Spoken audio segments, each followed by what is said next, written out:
Hokies renew a long-standing rivalry. Last year's battle in Tallahassee provided nerve-wracking moments for the home folks. 25-point underdogs, Virginia Tech's offense clicked early, and midway through the second quarter, the Hokies took a 21-3 lead. Tech would pass for 282 yards in a game that would feature more than 800 yards of total offense. Although Virginia Tech won the statistical battle, Florida State would win the game. Their renowned defense played lifesaver. Terrell Buckley's interception and high-stepping, long-striding, field-crossing return gave Florida State the lead in the third quarter. And stingy Seminole defense in the fourth quarter preserved an unexpectedly tight win. Today's game promises more aerial displays. Casey Weldon is a late bloomer on the college football scene. He didn't start until midway through his junior year, but is undefeated as the Florida State quarterback. Playing mistake-free football, Weldon has thrown for 13 touchdowns, just 2 interceptions, and forces opposing defenses to focus on preventing the big play.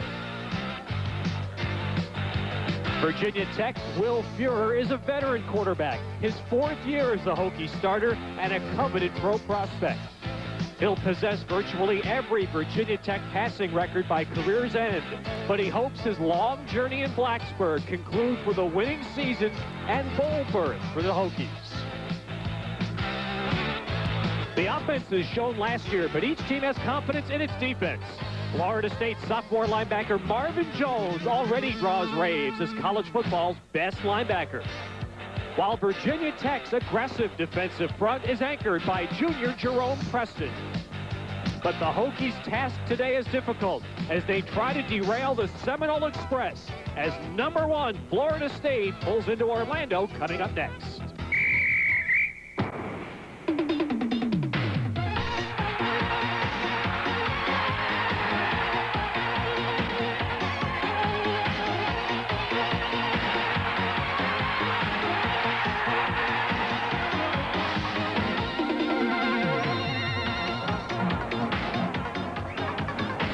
From the Citrus Bowl in Orlando, the Virginia Tech Hokies host the #1 ranked team in the nation, the Seminoles of Florida State. And welcome everybody to our Big East Football Conference game of the week with Todd Blackledge, Ted Robbins. It's the ball game to win. All right, for an added point, let's go out to the field and Harry Carson. Well, I have 2 things to say. For Virginia Tech, the #1 thing that they've got to do is control the football and not turn that ball over. #2 is it's hot down here on the field. I can say that. And they're going to spend a lot of time. I know if I was a player, I'd spend a lot of time right here drinking some juice, but also right here with the fan to get a nice breeze before I have to go back in.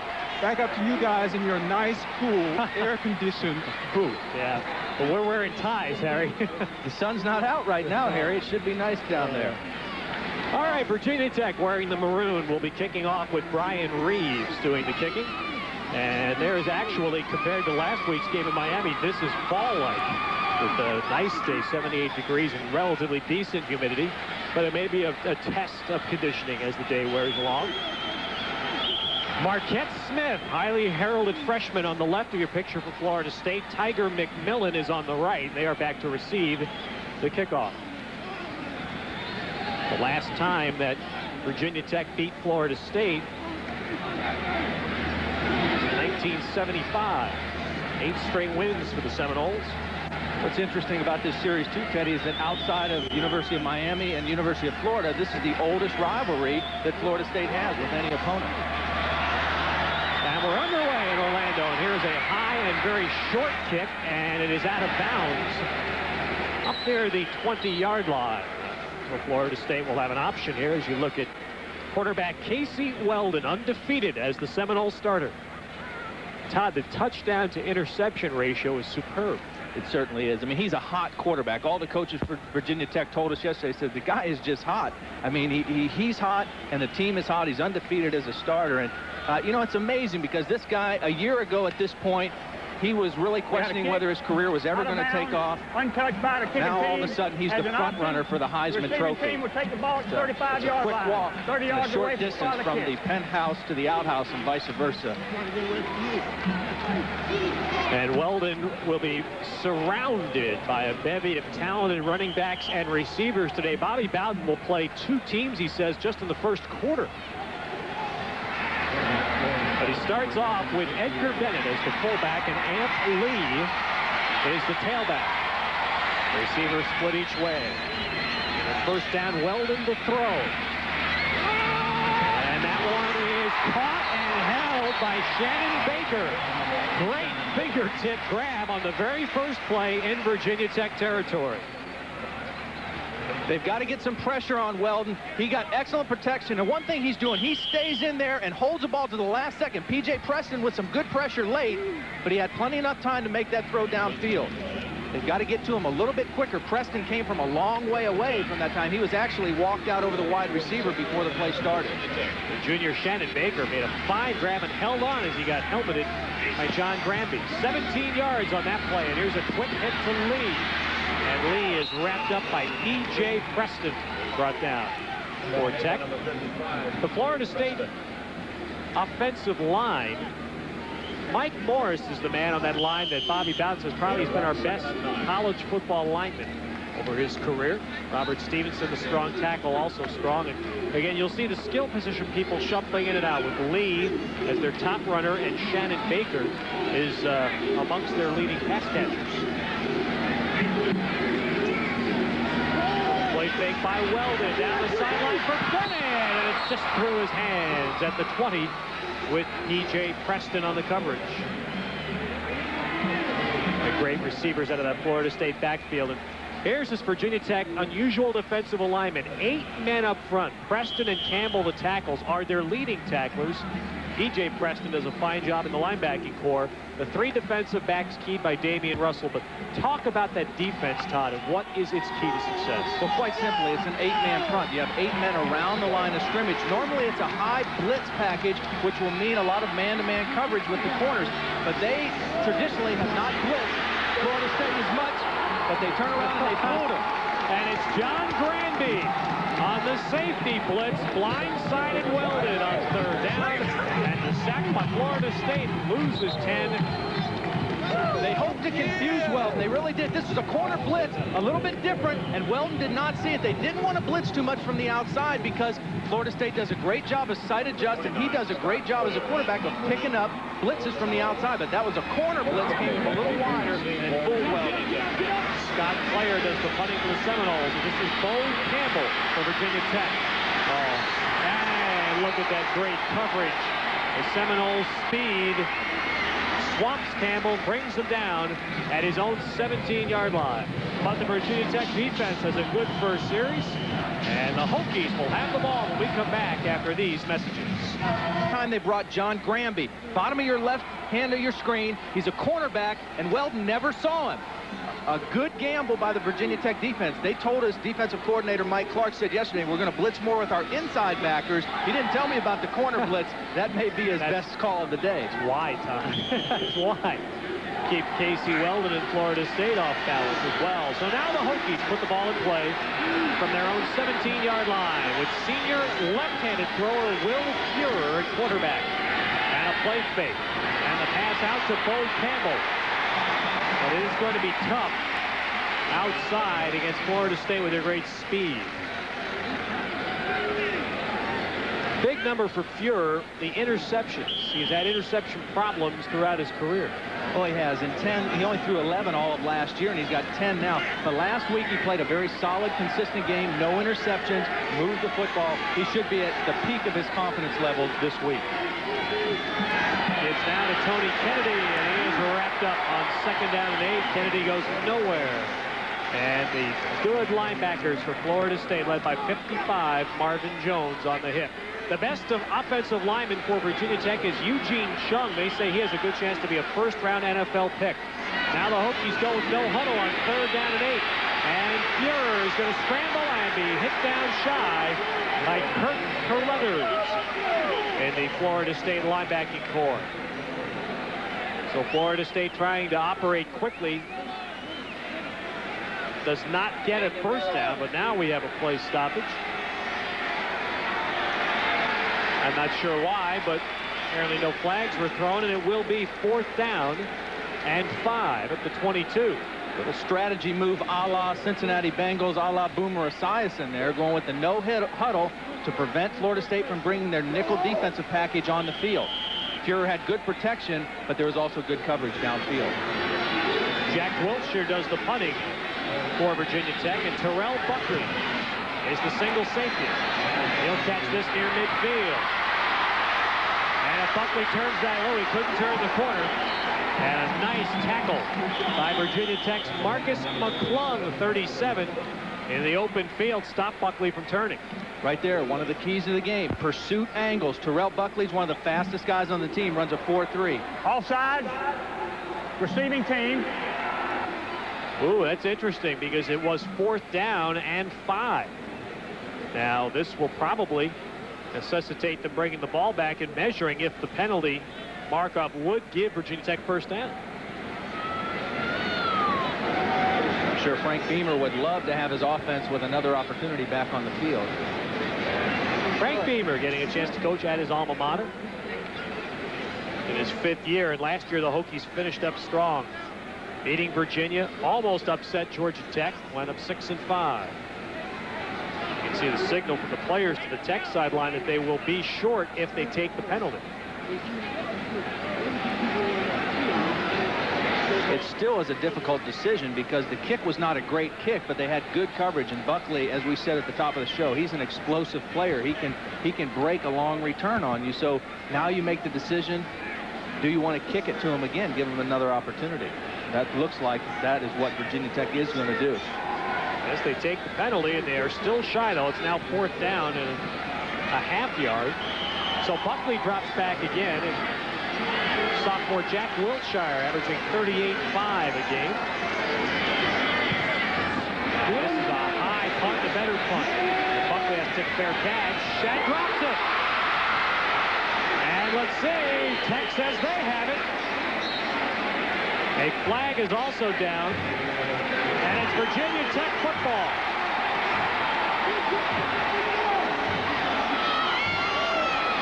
So Terrell Buckley muffing the fair catch, and Virginia Tech fell on the free football.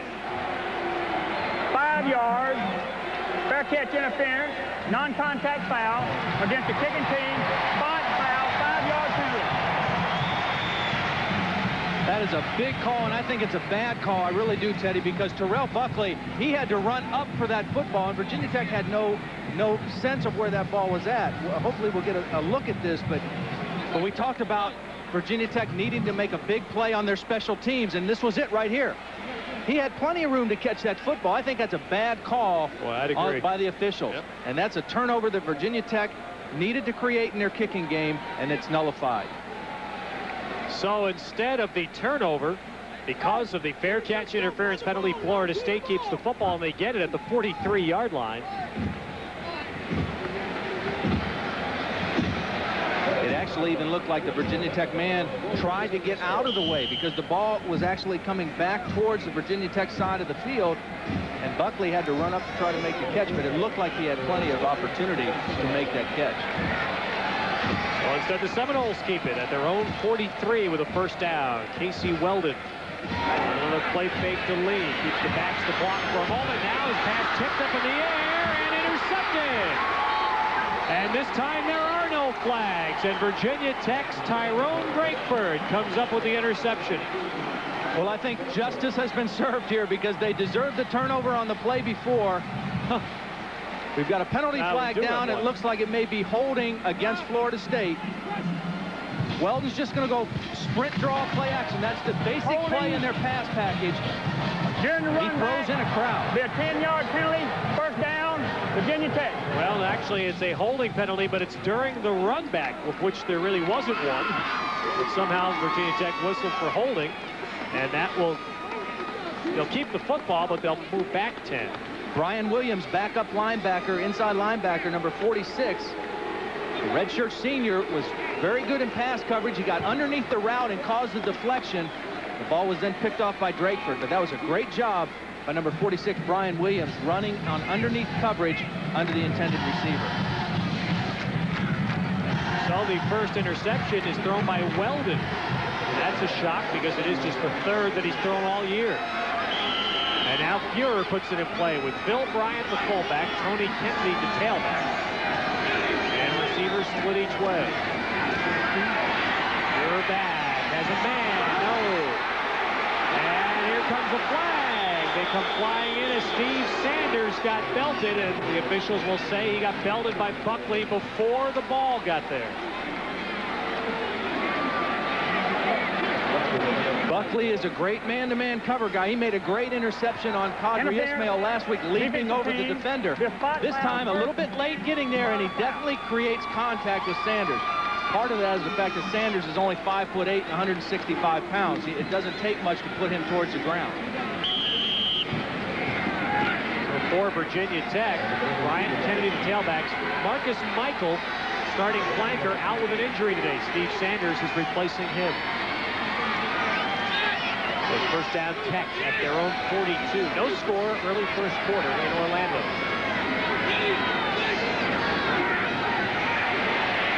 Fuhrer's pass to the far side is out of bounds. No catch. Intended for John Rivers. No catch there. It'll be 2nd and 10.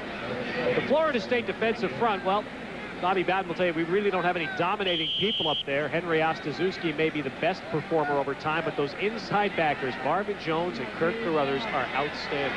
They certainly are. They can just run so well. Just great speed and explosiveness once they get to the ball carrier. They don't slow down once they get there. 2nd and 10 now for Virginia Tech. And it is Phil Bryant pulling straight ahead. Bryant pushes it across the 45. In the secondary, Florida State has Terrell Buckley on one corner, and their other corner is a 3-year starter in Errol McCorvey. Now the Hokies going at it again with no huddle. 3rd down and 5 to 47. And Fuhrer's pass caught. That's the first down. In Florida State territory, Bo Campbell on the catch. Buckley the coverage. The strategy paid off for him that time. 2nd time that they've had a 3rd down situation, and they go to the no huddle to keep the nickel defense off the field. It's a simple spread out. They feel like then they have the best matchup right there. On the outside, Bo Campbell working against Buckley. But there's no extra defensive back. You still have 4 linebackers on the field for Florida State. Bo Campbell, leading receiver coming into the game, with 16 catches for Virginia Tech. And the Hokies have a first down now at Florida State's 46. And Fuhrer's going up top. He has a man out there. And it is caught for a touchdown. Michael Sturdivant. And Virginia Tech strikes first. Well, reminiscent of last year, Virginia Tech got off to a 21-3 lead last year. They know that they can play with these guys. A great play-action fake by Fuhrer. He led the receiver towards the end zone. He had beaten Buckley on the play. Michael Sturdivant. And the one thing they've been doing, we talked about mixing it up on first down. 3 first downs in a row, they went play-action pass there on first down. It's keeping that defense off balance. Williams attempting the extra point. A 46-yard touchdown pass. And freshman Ryan Williams kicks the extra point. And Will Fuhrer gets the game's first points on the board with a perfect throw to Sturdivant. They fake the sprint draw. He's a left-hander, and the play action is a little bit different for a defense with the left-hander. But he gets good protection and just a beautifully thrown ball. Look at that, right over the shoulder, over 2 defenders into the end zone. There's Terrell Buckley getting beat. Well, Virginia Tech feels last year's game gave them belief that they can play with Florida State. And the Hokies are on the board here. 7-0 first quarter in Orlando. We'll be back after these words from our local station. Receiver and the guy that could really put a deep threat against this Florida State secondary, but Sturdivant, great job of stepping into that void with Michael Dean. Tiger McMillan's coming out with this kickoff. And McMillan is tripped up and brought down about the 20-yard line. And it was Mike Hodges, 19. on special teams coverage that made the play for the Hokies, who needed less than a minute to go 73 yards.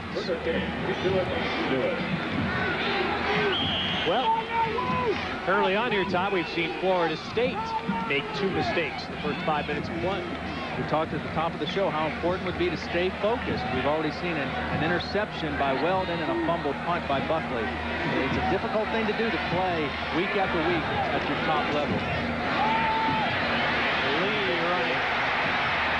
And Amp Lee out near the 30-yard line. And let's go down to the field now, and Harry Carson. You know, in talking with Will Fuhrer, he really doesn't rate the defense's pass rush. He says he has so much confidence in his offensive line, and he trusts them to get the job done. And that touchdown pass, while Will Fuhrer threw it, a lot of the credit has to go to a big, strong offensive line that gave him time to throw it. And these guys, going into this game, their motto today is shock the nation. So far, they're doing it. Now Florida State coming out. Amp Lee's first carry was on first down. Now Edgar Bennett, who was a big play fullback last week for the Noles, picks up the first down. We had a chance to talk to Virginia's head coach Frank Beamer about this game and ask him what he felt the most important thing for his defense would be today. I think the big thing against Florida State is to not allow the run play, and that's a very difficult thing. You've got great athletes, you've got a quarterback that can pull the string there, and it's a tough thing to not let happen. But if we make them snap the ball enough times and not getting that long play, then I think we certainly increase our chances against a team like Florida State. Flag down on the carry by Edgar Bennett for a short gain off the right side. Offside. Defense. That'll be a 5-yarder against Virginia Tech. We talked about the wide tackle 6 being basically an 8-man front. It's also very much of an attack defense. Defensive coordinator Mike Clark said one thing about Florida State we know. They're very formation oriented, and what we want to try to do is we want to try to attack the formations. When they get in certain sets, we have a pretty good idea of what kind of plays they're going to run. We want to attack their formations. And the thing they wanted to try to do, recognizing Amp Lee's great ability to elude tacklers, so we want to try to make him make his first move in his own backfield. That way we can get our linebackers running downhill and hopefully to make a lot of plays. See how the Seminoles attack here on a 1st and 5 play. Dropping some backs deeper now. They dump it out for Lee, and it's incomplete. A quick pass to Amp Lee. Now, Florida State has been so dominant this year. You look at where they rank. This is nationally, my friends. That's why they are #1.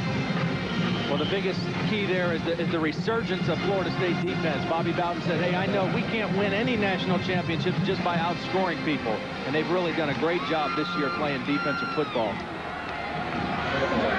And now they have 2nd down and 5 at the 35. To the other side, there's an errant toss. Weldon badly misfiring, intended for Kez McCorvey.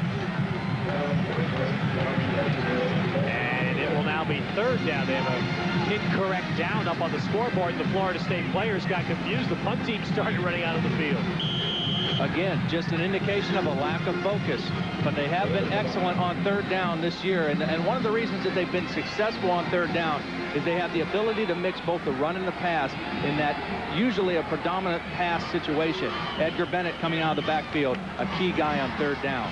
You can tell Florida State is not in sync early in the ball game. Weldon has misfired on 4 straight passes and now takes a timeout. Come and talk with Bobby Bowden on a 3rd and 5 play coming up at the Florida State 36-yard line. Now, we mentioned that, Todd, we saw that note a moment ago. This is the first 5-0 start for Florida State since '79. It's hard to believe as good a program as they've had, but that's what's hurt them in the national championship chase. It seems like every year they've suffered that one early season loss that is difficult to recover from. Well, and normally it's been a big loss. In 1988, they were the preseason #1 team, all kind of preseason press. They did a rap video, and then they promptly went out and got beat 31-0 by Miami in the opener. Bobby Bowden thinks this year's team has a better idea how to handle that #1 ranking, and it all starts with Weldon. It really does. He has displayed outstanding football. He hasn't played a bad game yet. And Mike Clark knew that the only chance in the summer of '90 found that focus. And he took the job in his run with a 3rd and 5. Now finds a man. And he held that ball until he found a secondary man for a 1st down. Kes McCorvey makes the catch.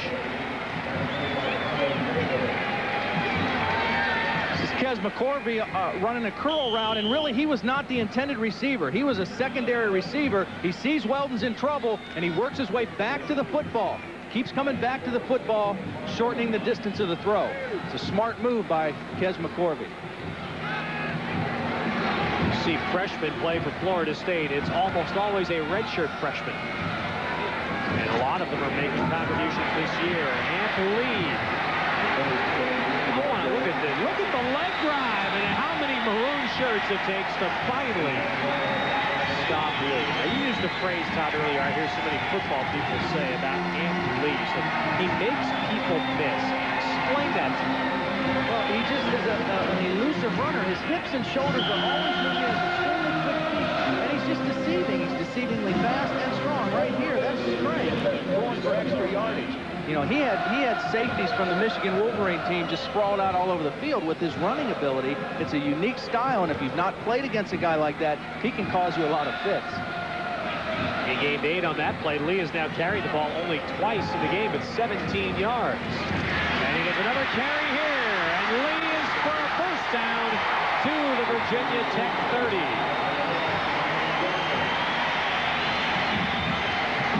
Doubles his yardage, 17 more on just his 3rd carry. Mike Clark, the defensive coordinator, talked about wanting to stop him in the backfield. Right there, he's free to the secondary. Watch that move, little shift to the hips. He doesn't completely break the tackle, but he breaks it enough to pick up 4 more yards. He's the kind of guy that you can't look at his head or his eyes. You've got to keep your eyes focused on his belt buckle, because wherever that goes, that's where the rest of his body's going to end up. 30 of Virginia Tech, and that one is knocked down at the line. Jerome Preston, 93. One of the keys on the Virginia Tech defensive front. Got that big paw up there to knock it down.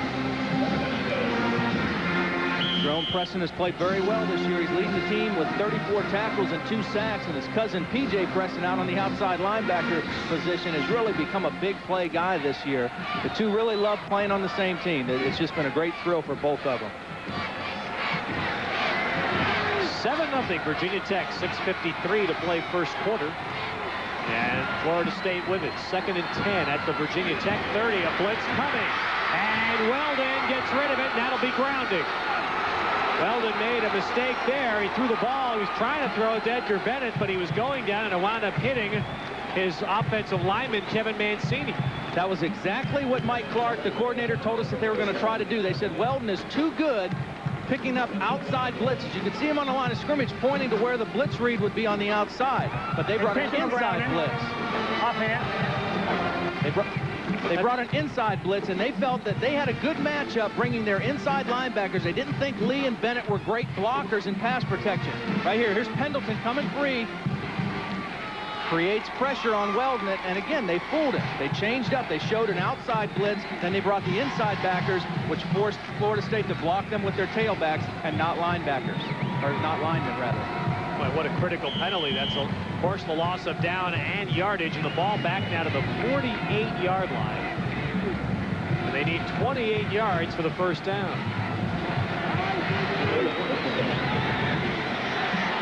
It'll be Lee and Bennett behind Weldon.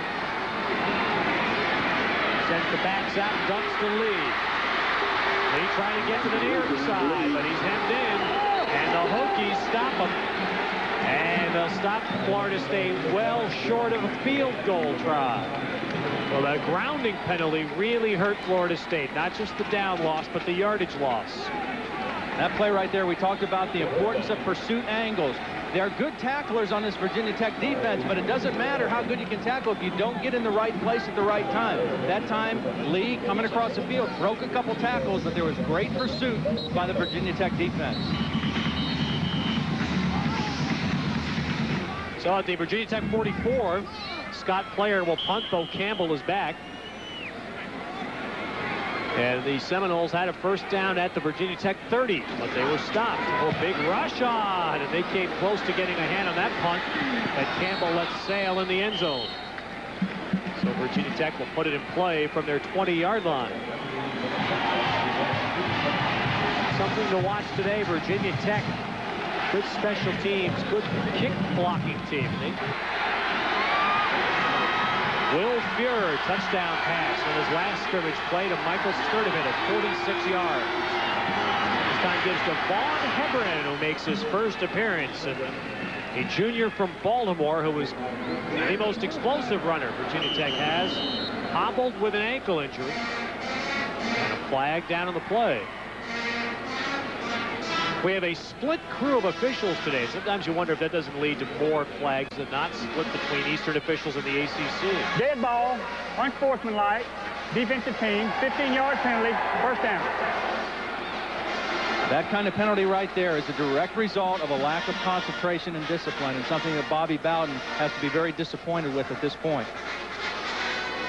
Saw two new faces in on that Virginia Tech play. Vaughn Hebron battling that ankle injury, and they're happy to have him back because he is an explosive type player from the tailback position. And also William Boatwright, the left guard who pulled and led that play. He was not supposed to start because of a strained arch in his foot, but he's in the ball game right now. Looks like he's able to play. The strong side of Virginia Tech's offensive line is just that, with 292-pound Eugene Chung lines up alongside 290 William Boatwright. Help, please. Well, Fuhrer so far off to a good start. Young man that will own just about every Virginia Tech passing record by the time his career ends this year. First down, 39-yard line. And that one is intercepted. Yes! Leon Fowler with the diving interception for Florida State.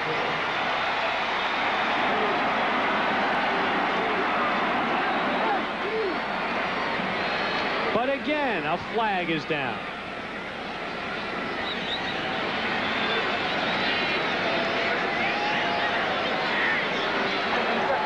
Holding, offensive team, penalty decline, first down. So the first turnover by the Hokies, and Florida State will have it at the Virginia Tech 48. Fuhrer has thrown the ball well all season, but he's been plagued by interceptions. This is his 11th of the season. He's a little late getting his throw out, and that gave Fowler the jump on the play going to the sideline. He threw it in the right place, down and away, but a great athletic play by Leon Fowler, the strong safety. Fuhrer knows, I can't do that and hope our team can stay in this ball game and have a chance to win. He threw 3 touchdowns against them last year, but he also threw 4 interceptions. 1 return for a touchdown that pretty much changed the pace of the game. Weldon's arm is hit. That's an incompletion. John Granby again coming in from that corner spot on a blitz. Got a piece of Weldon's arm as he threw the ball. The pass is incomplete. Weldon is very in tune to the outside linebacker blitz, but so far he's not picking up this corner blitz. Of course, that time he had his tailback out there blocking, and Granby beat the block. So Weldon at that point probably anticipated, hey, this guy's picked up this time, but a great effort by Granby got in there and deflected that pass. 2nd and 10 at the Virginia Tech 48. And a running play with Bennett, and a big game. And a first down as Edgar Bennett runs it inside the Virginia Tech 40. Edgar Bennett last week in Florida State's win over Syracuse, 6 times they gave Bennett the ball on 3rd down plays, and on each time he gained enough yardage for the first down. Well, he's a unique player. He's a fullback, but he can run like a tailback, and he also has the ability to get deep in pass routes down the middle of the field. Senior from Jacksonville who bypassed the chance to go to the NFL last year, coming back for a last year at Florida State. Passing early in this one, and that one is incomplete off the hands of tight end Warren Hart.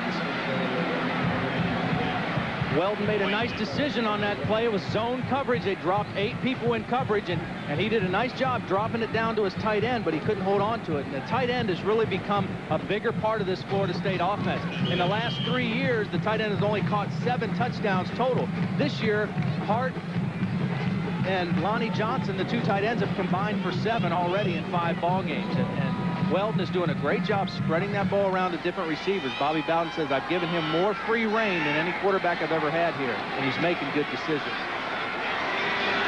5 minutes even, first quarter, 7-0 Virginia Tech. Weldon with all kinds of time. Going up top. No, to the end zone. Eric Terrell on the attempt with the dive and just passed him. Cornerback coverage by Granby. Eric Terrell, the junior from Tallahassee, Florida, is just running a post pattern on Granby, and he has him beat right here. Granby does a nice job getting back into the play, but Weldon just a little bit too deep and not enough across the field. At the last moment, Granby or Terrell had to try to adjust to the ball going over his back shoulder. Surprised Florida State throwing this often early in the game? Well, I think they respect the Virginia Tech defense. They feel that with an 8-man front defense, it's easiest to attack passing the football, but Virginia Tech is mixing up their coverages on it. And Weldon there, and that one's knocked away from Shannon Baker, but there was a flag. Damian Russell got the ball, and they're going to say he got Shannon Baker as well, and that will be a first down for Florida State.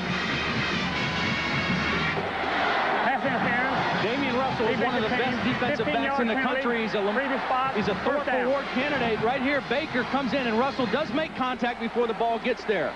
He gets a hand on the ball, but he had already made contact into the back of Baker. He's a great free safety. He's got great speed, and he can cover a lot of territory, but it's a little bit different coming up in pass coverage as opposed to being a good stopper against the run. That time he was in good position, but just a little bit early. We've had a first quarter filled with passes and penalties. And Florida State now with its deepest penetration of the quarter to the 22-yard line. 7-0 Florida State. Lee and Bennett the backs, and Ant Lee gets the ball swinging wide. And Lee is inside the 15. I think Florida State needs to continue to attack this defense with the run, because so far what Virginia Tech is showing them is they're playing their outside linebackers out wide, trying to get a little pressure on the wide receivers, and that opens up a lot of room for the run. They're more concerned as a defense right now with stopping the throwing game than they are the running game. Well, there's a great testimony to Florida State's offense. They average 533 yards a game. The fewest points they've scored in a game is 38 so far. There's Granby, who's created havoc on the corner. Another give here to Lee. He is racked up and does not get a first down. Ryan Campbell, Roger Garland on the Virginia Tech defense. A good play there to stuff Lee, and it's going to be third down at about 2. John Granby has played exceptionally well here in the first quarter. You know, he missed the whole season last year. He had a broken jaw in the opening game. He's just happy to be back on the field. He said to us, he said, you know, it was even hard for me to be a cheerleader last year because my jaw was wired shut. I just hated being on the sideline last year. So here are the Seminoles, third down and 2 at the Virginia Tech 14. I formation. And Weldon's going on a naked bootleg. And he's got the first down with that little fake to freeze Damian Russell. And Weldon gets it inside the 10, first and goal. A lot of people have made comparisons to Weldon's style to Joe Montana, not necessarily his production. Nice play-action fake. Causes Ken Brown, the freshman outside linebacker, to over-pursue on the play. Then he makes a good decision right here going for the first down. He struggled a little bit in the first quarter. He says at that point, hey, let me get the first down. Let's get 4 more plays in here in scoring territory. At the 8, first and goal for Florida State. Bennett inside. Bennett outside. Touchdown.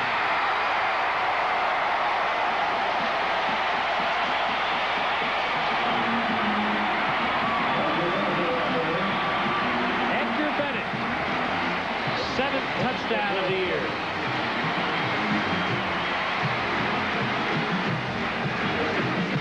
Ran an inside trap, and Bennett did a nice job getting to the line of scrimmage and then breaking it to the outside. He is a fullback, but he has outstanding speed playing that fullback position. Now Dan Mowry, the freshman, for the extra point, and it is good. And that's a welcome sight for Florida State. They've already missed 6 kicked conversions this year. 7 all, 2:47 to go first quarter. Here's what Edgar Bennett saw. He's pulling right behind Mike Morris, number 60, the offensive guard. Then he just leads him right to the corner of the end zone. Nice job by Morris clearing out the way. Watch it from the end zone. Mike Morris, the guard, pulling in front. Bennett's not even touched on the way to the end zone. Mike Moore, as we said earlier, Bowden says he's probably his best offensive lineman. And last year, interestingly, he was picked to be an All-American. In the game against Miami, he got manhandled by Russell Maryland, who later went to the Dallas Cowboys. He was so embarrassed by the performance that the next day in practice, he came back with a piece of tape and his name written on his helmet, just like the rookies and freshmen do. He said, I got to start all over again after a game like that. 48 yards after the interception by Leon Fowler that gave Florida State possession. They get whipped by Russell Maryland, though. You have to take a number and be in that club. So Mowry will tee it off here, and John Jeffries, who at one time was a highly regarded tailback at Virginia Tech, now a senior in a very, very bad knee injury. Curtailed his running from scrimmage, still runs kicks back, and he is deep along with Bo Campbell. 2:47 to play first quarter. We're tied at 7 on our Big East Conference game of the week. And this kick will bound once to Jeffries from the 10. And Jeffries to the 25. Virginia Tech has shown early on here, Todd, though they have the weapons to compete. They have enough to try and stay here with Florida State. Well, I think they certainly do. And the good thing about that defensive series, even though they did give up the touchdown, they made Florida State earn it. They didn't give up an easy big play. And that was something that they felt they had to do. You can't give up the big play. We've got to make them earn everything they get. Now, whatever Will Fuhrer is second, and he's second to Don Strock, the great quarterback in Virginia Tech history. And Fuhrer will likely pass Strock in all categories by the time this season ends. Running play here with Kennedy, and he is spun around and dropped. Todrick McIntosh, 94. The play for Florida State. Florida State has excellent quickness on their defensive line. They're not big or overpowering, but you see here, after the handoff, Todrick McIntosh is already into the backfield. He beat his man, and he slipped in to trip up Kennedy in his own backfield. He's been a big play on this team. Returned an interception for a touchdown and sacked Graves for a safety last week against Syracuse. Well, a nice play. Quick hit here to Bryant. And Phil Bryant will cross midfield and take it into Florida State territory. That's a nifty little play. They showed that a lot against West Virginia last week. And offensive coordinator Steve Marshall said, we hope that we can get about 50 or 60 yards out of our field goal. What they do here, Fuhrer does a nice job. They fake the sweep toss and then drop it off to the fullback and take advantage of that quick Florida State defense over pursuing the sweep. Bryant does a nice job cutting back for good yardage on that play. And you saw 57 William Boatwright throw a very nice block to let Bryant get bigger yards. 28 of them on the run by Bryant. Minute 35 first quarter, tied at 7. Virginia Tech moving again, but now Fuhrer is brought down with a heavy rush. Howard Dinkins and Troy Sanders smother Fuhrer. Down to the field, down Harry Carson. Okay, I just spent some time over on the Florida State sideline. Bobby Bowden was exalting his defense to play much more aggressive football and come up with some big plays. He said that one turnover was the reason why Florida State was able to score. And so he was giving them basically a pep talk. That one long run by Bryant might have just hurt this defense's pride. It is a defense that is allowing just 237 yards a game in the first 5. And Virginia Tech is over 100 yards of offense in just the first quarter. And Vaughn Hebron tripped up, and he'll lose yardage. Hebron playing a slightly sprained ankle. When he's healthy, he and Kennedy provide Virginia Tech about as good a tailback tandem as you'll find. They've both gone over 1,000 yards for their career, as well as catching 40 passes out of the backfield. They've been a nice 1-2 complement to each other. Big play here for Virginia Tech. 3rd and long. Fuhrer doesn't want to do anything dumb here. If he can get the first down, great. If not, get it in better field position and kick the ball away. Big 16, big pressure. Dumps it out here. And there's a good ground-breaking tackles and a first down for Mark Poindexter. On the last play of the first quarter, Mark Poindexter catching that screen on 3rd and 16. Poindexter was the most improved offensive player in spring drill for this team. It's a little screen to the fullback. He does a nice job setting up his block by the center, Jim Pine, there, and then just aggressiveness. He says, I'm getting the first down. A great call and a great play by Poindexter. And some missed tackles there helped, and Poindexter from Rocky Mount, Virginia, carries it for a first down at the Florida State 34-yard line. So the first quarter has come to an end at the Citrus Bowl in Orlando. It is Florida State 7, Virginia Tech 7. We'll have second quarter action after these words from our local station.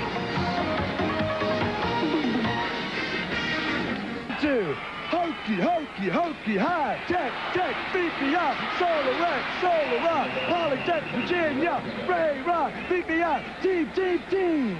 All right, America, that's what a hokey is. Harry, we'll give you 10 minutes to work on that. We want to hear you do it. The hokey yell. Tony Kennedy running for a couple here. Virginia Tech now with second down. We'll call it 9 to the 33 of Florida State. Early second quarter, 7-all the score. And a delay given to Kennedy, but he never got started. Wrapped up before he really broke out of his standing position. And it was Sterling Palmer, 56, that wrapped him up. But what's interesting here, Todd, now Virginia Tech in the first quarter almost half the average number of yards Florida State has allowed per game this year. They've moved the ball well. Right there you saw in that change of plays, they huddled on 3rd down this time. The reason they were going no huddle, Florida State substituted 8 different players on this 3rd down situation. They're digging in to come after Fuhrer here on 3rd down and 12. It's sometime, that pass was picked off. You can see that coming, and there goes Terrell Buckley. And he is gone. Touchdown.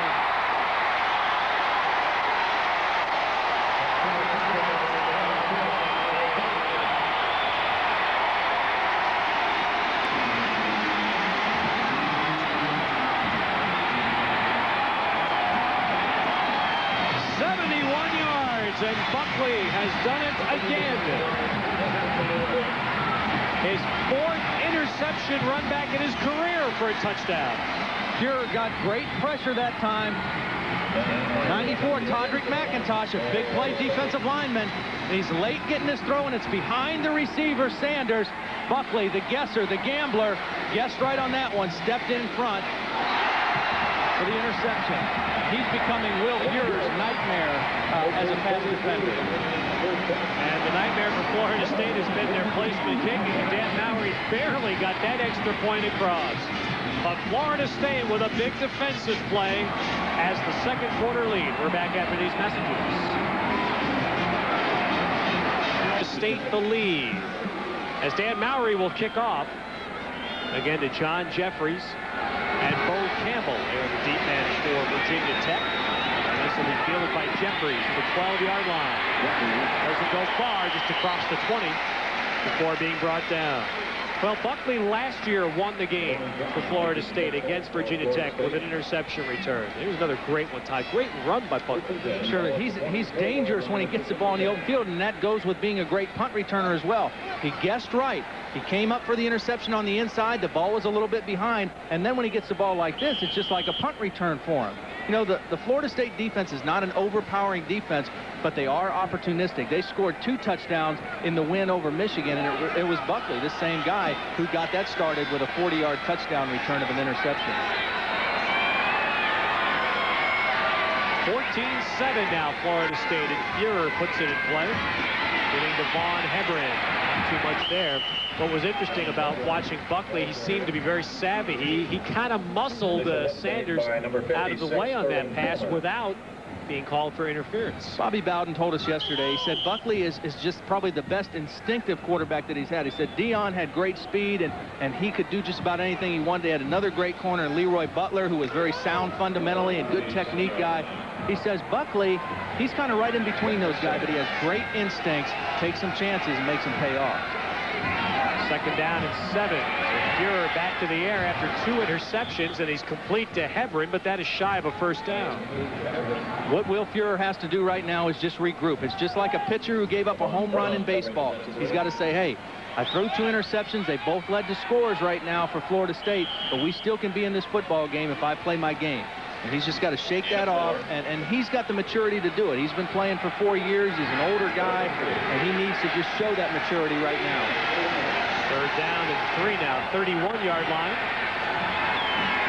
With hit, Bryant with good drive to get the 1st down. He was stopped right at the stick by Kirk Carruthers, but Bryant kept the legs driving. It goes to the 35, and that'll be a Tech 1st down. Kirk Carruthers is back to the form that he had when he was a sophomore, when he led the team in tackles. He had a little bit of a down year last year, but he's playing exceptionally well.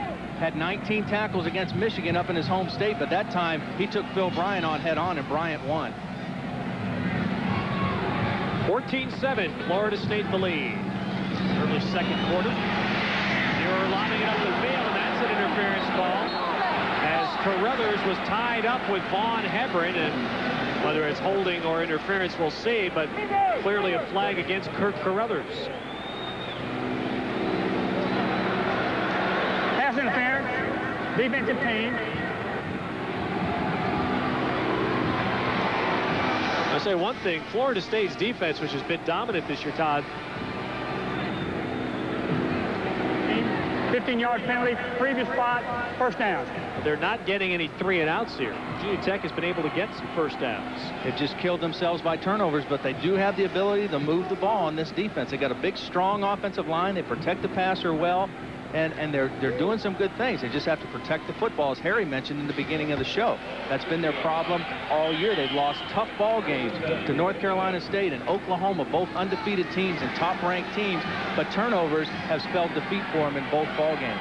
And Virginia Tech scored 2 touchdowns in the last 3 minutes of a game at South Carolina that were nullified by penalties. Either one of those counts, and they win that game. There's Hebron in midfield. He's pushed right back, so no gain there for Vaughn Hebron. We had a chance to talk to Hokie coach Frank Beamer about what his team looked forward to in playing the #1 team in the nation. I think it's an opportunity for us. I'm concerned about the weather, the humidity a little bit. You know, Coach Bowden is having trouble getting his players enough playing time. We just don't have quite the depth that they have, and I'm concerned about that. But I think we've got a great opportunity here, and I'm hopeful that we're going to take advantage of it. I do think we'll play hard, and hopefully we'll play well. It's interesting, Frank Beamer said yesterday his team has played hard all year. They haven't always played well, but they have played hard. Fuhrer to the air, going deep. Virginia Tech 1st down. Antonio Freeman with his first grab. 34 yards and a 1st down for Virginia Tech inside the 15. Frank Beamer said this kid was going to play more. He's got a great first step. You see right there, he eluded the defender on the line of scrimmage, then does a nice job with his body, getting away from Errol McCorvey. It was a blitz situation by Florida State. They really came after Fuhrer. Stayed in the pocket right there, took a hit by Sterling Palmer. but he's on the ground keeping an eye on that football, and he sees the big play by Freeman. A big play. Virginia Tech getting good yardage, as they did last year against Florida State. Now it's points they need. And they give it to Phil Bryant. And he'll drive the ball to the middle of the field and gain about 3. Phil Bryant is running the ball with authority and aggressiveness right now, and that's what they need out of that position. This defense, again, they're extremely quick at the point of attack, but Virginia Tech has some big bodies, strong guys on that offensive line, and if they can run between the tackles and get bodies on them, they can get a push and make some positive yards. And right now, the fullback is their most valuable weapon out of the backfield. One thing Frank Beamer said about getting ready for Florida State this year, more depth for Florida State on the defensive line. It might make it tougher to run. The Hokies trying again with Bryant to the middle to the 7. So now Virginia Tech will have 3rd down, about 3. Trying to even it up, 14-7. Florida State the lead on Terrell Buckley's 71-yard interception return. And Will Fuhrer, who is just 4 months shy of his 24th birthday. This is a veteran team for Florida State, and they have a very mature and a little older leader for a college player.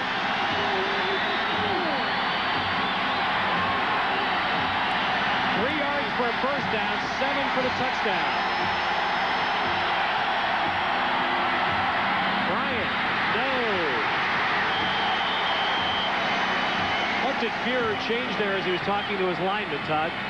Well, he saw the line of Florida State trying to make some adjustments on the line of scrimmage. One guy was lined up on the wrong side of the field. Fuhrer tried to check to the play to the fullback, seeing an opening there, but he was a little bit late getting this communicated. Maybe the crowd noise was affecting. You see, he had to lean over and talk to both of his offensive guards. By that time, Florida State had reset their defense and made the play.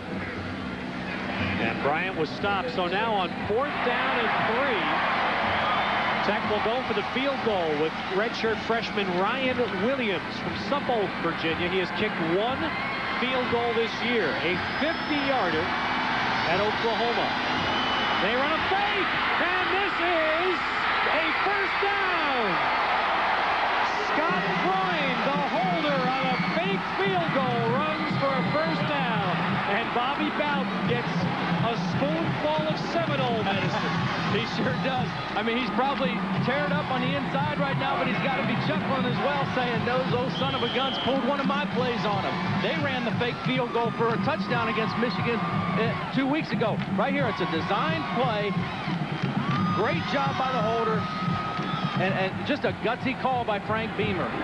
Gutsy call. And Bobby Bowden said the thing about trick plays is coaches are afraid to use them. They all work. That time Beamer showed some guts. Scott Freund, a senior holder, got the first down, and there is Tony Kennedy, a junior, with the touchdown. And Virginia Tech goes 76 yards, their second length of the field drive in the first half. Virginia Tech served notice on that drive right there. They pulled out a trick play to get a first down on the goal line, and then that last play, tremendous surge by the right side of the line, just pushed the Florida State defense all the way back into the end zone. They're here to play today, Ted. And now Ryan Williams, again with Scott Freund holding. We'll try and tie it. He does. So it is 14-all. 8:08 to play first half. Just a straight off tackle give to Kennedy out of the I formation. Good push, great fullback by Bryant. Great block by the fullback Bryant. Right there leading that play. He took Reggie Freeman, number 97, and laid him on his back in the end zone. That Hokie yell sounds pretty good right now. Virginia Tech has tied Florida State again, 14-all, and we'll be back to Orlando after these words from our local stations. From Upper St. Clair, Pennsylvania, the holder running for a first down, and then Tony Kennedy for the touchdown. Now David Reeves to kick off, or Brian Reeves to kick off for Virginia Tech. And we're going to get a look at freshman Marquette Smith.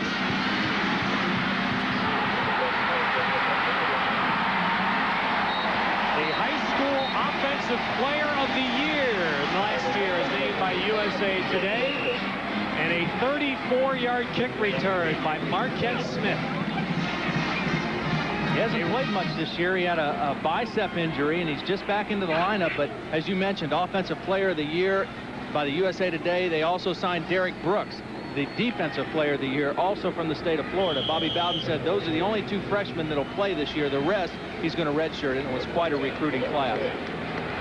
Local product, Marquette Smith from Lake Howell High School here in Orlando. A true freshman. Those rarely played for Bobby Bowden. Here's Bennett on first down, and Bennett with a good run. Spins across midfield. What's impressive, Virginia Tech able to take the ball down the field twice in the first half against Florida State. And if you take out the turnovers, Florida State may not even be on the scoreboard. Both of the interceptions have led to touchdowns. One was returned for a touchdown. The other one gave him good field position. But just like last year, they do have the ability offensively to move against this Florida State defense.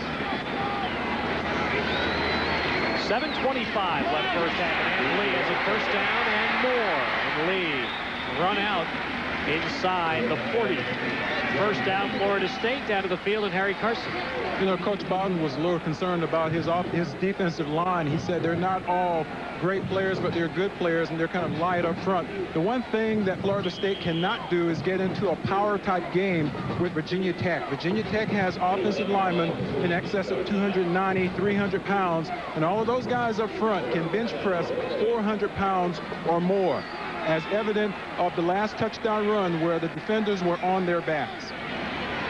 We call those depleters in the Virginia Tech system. It's a term for a block that knocks the defender off of his feet. Weldon up top has a man streaking. Touchdown! Kevin Knox. And the Seminoles come right back.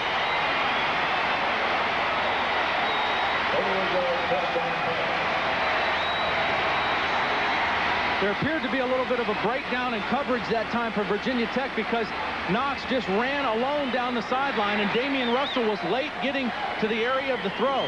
Knox is a guy who came in last week against Syracuse and really provided a spark. Weldon was looking to his left, does a nice job coming back to the other side of the field to Knox, and you'll see he was alone in the corner, and then Russell got there late and then took a bad angle on the throw. Well, Dan Mowry barely made the last extra point. This one he misses. He clanged it off the upright. But the quick strike, Seminole offense.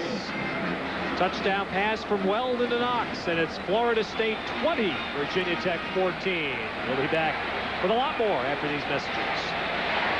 Problems, but this time they picked it up right there to the right of your screen, and that left no coverage except for the safety, Damian Russell, 41. He took a bad angle to the throw. Weldon made to pay for the blitz on that occasion. There's Mowry kicking off for the Seminoles. John Jeffries. And he'll down that one in the end zone. What's interesting about the discussion Harry got into about Florida State and Virginia Tech and the physical play, Florida State feels they answered that question decisively when they won at Michigan this year. Certainly, you'd get a pretty good argument to find any team that is stronger in its lines this year than Michigan. And Florida State felt they were able to get up there and play what they called smash mouth football and win there. Well, I think they definitely have proved that. They did it against Michigan, and last week against a very explosive offensive team in Syracuse. They gave up 116 yards in the first 2 series against Syracuse, then shut them down for only 69 yards the rest of the ball game. This is the best defense I think Bobby Bowden's had in several years here at Florida State. That's why you give Virginia Tech a lot of credit right now for being able to move the football. There's the first down running play. They stop Mark Poindexter. Junior getting the carry. Well, action going on elsewhere amongst Big East Conference schools today. Boston College trying to get on the board its first win, they hope, today against Louisville. And a big battle, top 10 teams meeting at the Orange Bowl. We'll be updating you on those scores and more throughout our game today. With 6:40 to play in the first half, it is 20-14 Florida State. Second and 9 for Virginia Tech. They give to Vaughn Hebron. And Hebron across the 25. Looking at Hebron from Baltimore, Todd, one thing Virginia Tech and Frank Beamer has done well in his years with the Hokies is recruit well in the Baltimore area. A number of their players from that region. They've done a real good job, and they've done an exceptional job out of DeMatha High School. They've got several players on their starting lineup and in their backup roles that came out of that high school program. Third down and 3, 27-yard line. You're on the roll. Hits Poindexter, and that's a first down to the 37. So Fuhrer bouncing back again from the interceptions. A long touchdown drive, and now completes a third down pass. Now at halftime, our Coors Light Report will recap all of last week's Big East football action, and we'll have a conversation with Virginia Tech's coach Frank Beamer. Halftime stats and highlights as well, all coming up in 5 minutes and 51 seconds. Everett to the 40, and he is wrapped up there.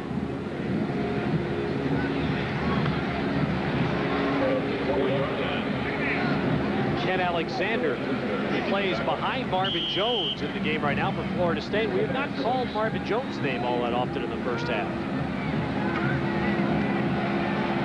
I'm sure that he'll show up in the last 30 minutes because he is an outstanding player. And Bobby Bowden says, you know, he gets a lot of press clippings, but he's as good as everybody says he is. Second down and 6. And Fuhrer sacked, and that's a free football, but it's covered by Tech. Back inside the 30. And it's John Remy who saved the turnover there by falling on that. James Chaney, the nose guard, made the pressure play. The same thing happened to him last week against West Virginia. He's getting ready to throw, but before he even gets his arm caught, Chaney comes up with the big hit and knocks the ball loose. An alert play by Ramey to cover up that football. They could not afford it to lose that fumble right now. Florida State has prevented its own quarterback from being sacked just 4 times this year. Give to Poindexter, and he goes to the 35, and that's it. So the Hokies a little cautious there, not wanting to turn it over in their territory. And this will bring up a 4th and long situation. Safe call by Frank Beamer, but what they need right here is they need great coverage on this punt. They can't let Buckley make a big play right now and get it past the 50-yard line. They've got to hope that they can play defense, force Florida State to make a mistake. That snap is not run smoothly. From the Virginia Tech 35-yard line, 20-14, Florida State the lead.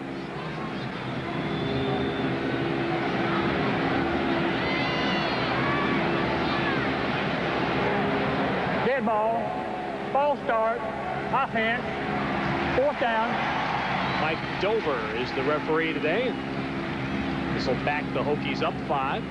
There's a lot of movement on that play, but as you know, the defense has the opportunity to get back and get set. If an offensive man moves at all, it's a penalty, and that's what happened. There was movement on both sides of the ball, but as soon as one of the Tech punt guys moved, then it resulted in a penalty.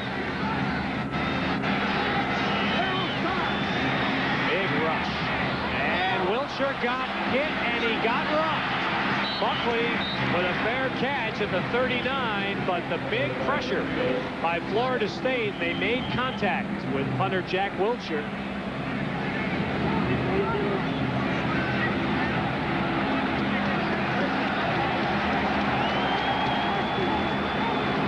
Oh, big play here. Watch how close they come to getting Wiltshire.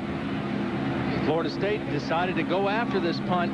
Maybe they figured since they had so far to go for the first down, even if they got this penalty, it may not result in a first down for Virginia Tech. Well, it was Corey Fuller who made the contact with the punter. But it is going to result in a first down, I believe. Personal foul. Roughing the kicker. 15-yard penalty. Automatic first down. Personal foul penalty. Even though the yardage was not enough. Personal foul is. So Fuhrer comes back out of the field with a reprieve. Not only a first down, but the ball's up down to the 45-yard line.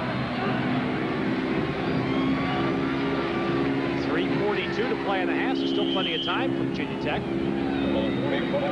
Again, a lack of concentration and discipline by Corey Fuller. If it's a running into the kicker, it's a 5-yard penalty. It's not a first down, but a roughing the kicker results in 15 and an automatic first.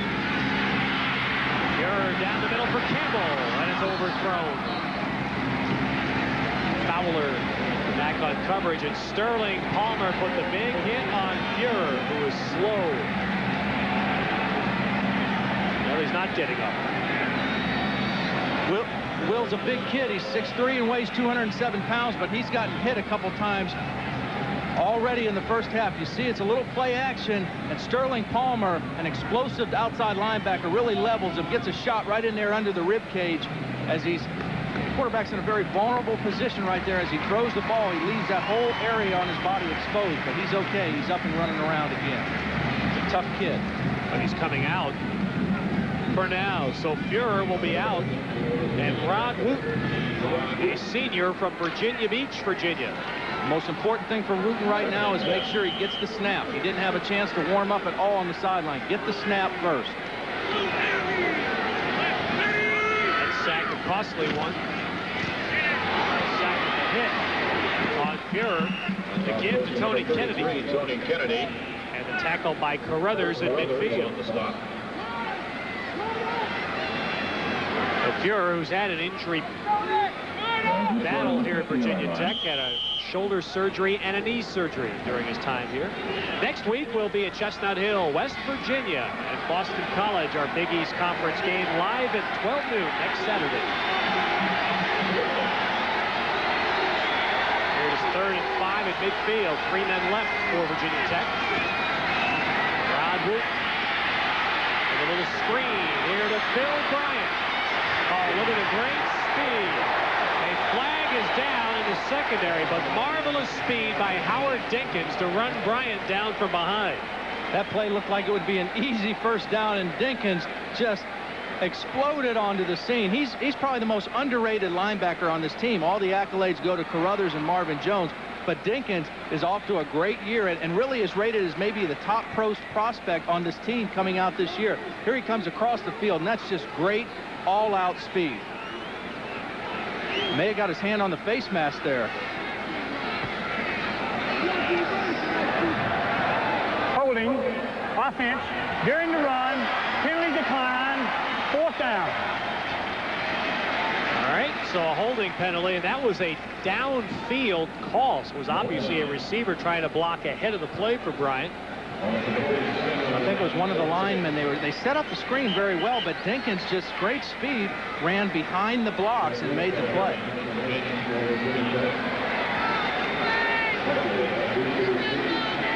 Jack Wilcher will do the punting. Terrell Buckley is deep for Florida State. Talking about Dinkins, you know, he's a guy who plays with a lot of emotion and draws a lot of his motivation from his mother, who suffers from sickle cell anemia back in Jacksonville. Got a clock problem here. They're going to have to reset some time on the clock, and let's go down to Harry. Will Fuhrer has been trying to convince the coach that he's okay. He was walking around on the sideline. Now he's taking a seat. He just took one wicked shot, and he should be ready for the rest of the game. Back up to you guys. You can see him sitting there right behind Harry. And down, Harry delivered a few of those shots, didn't he? Quarterbacks during his day. He put a few of us out. They're going to they're resetting a few seconds on the game clock here. As you look at Fuhrer, we mentioned the injuries he's had. Here's a young man who says, I'm just happy to play major college football. He was a backup in high school in Pullman, Washington. He backed up Tim Rosenbaum. Yeah, didn't start in high school. Then he went to Fork Union Military Academy, and he shared the quarterback position with 2 other guys. He alternated one of 3 quarterbacks there. So just having the opportunity to come to Virginia Tech and then icing on the cake to get to play for 4 years. He is just thrilled to be having the opportunity that he has. Yet another flag down. The punt. And it hit on the point of the football and skipped into the end zone. Well, we have another flag down. Remember now, there were only 2 yards to go for a first down, so if it's against Florida State, could be costly. Illegal formation, not enough men on the line of scrimmage. Now that won't matter. I don't imagine either coach is going to be really excited watching these films the first half tomorrow with the number of penalty flags we've had thrown. It's been a little bit sloppy, and that mainly is a reflection on Florida State. Just the fact that they haven't maintained their focus coming into the game. They're not executing the way that they have in the past. I think Virginia Tech has played about as well as that they could have hoped to play in this ball game, with the exception of the 2 interceptions. Florida State will take over at the 20. 2 minutes, 16 seconds to go in the half. They lead 20-14. They have 2 timeouts remaining.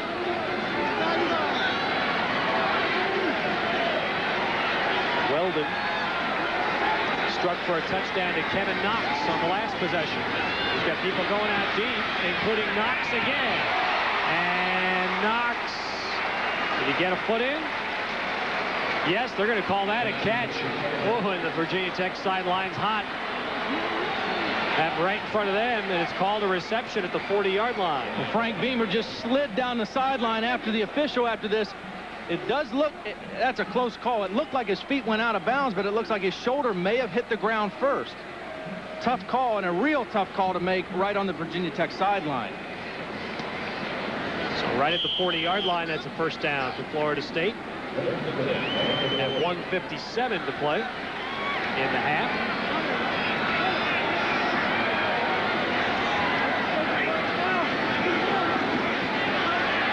Weldon lobbing it down the middle, and it's just beyond. Edgar Bennett coming out of the backfield. Weldon has so many more targets.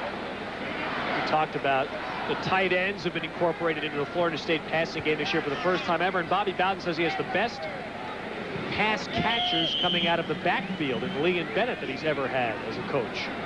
Well, Bennett's tied for the lead in receptions. He's got 17 for 215 yards and 3 touchdowns coming out of the backfield. So he is real pleased with the way those guys catch the ball. He said his wide receivers don't have anything over his running backs as far as catching the ball. Now they said Knox and Baker split right on 2nd down and 10. Weldon throwing on a rollout, and that's off the fingertips of Shannon Baker. Being covered by Marcus McClung. Good coverage. Great coverage by Marcus McClung. He's a linebacker covering a wide receiver on this play, and it was an out and up by Shannon Baker. Good adjustment by McClung. McClung is converted from a tight end. He played tight end last year, but he does have great speed, 4.5 speed. He's able to stay with the wide receiver. That's an outstanding job by an outside linebacker. Well, here we have Casey Weldon, a 68% passer coming in. He's 6 for 16 today. Florida State has 3rd and 10. Only 1 out of 3 in this range.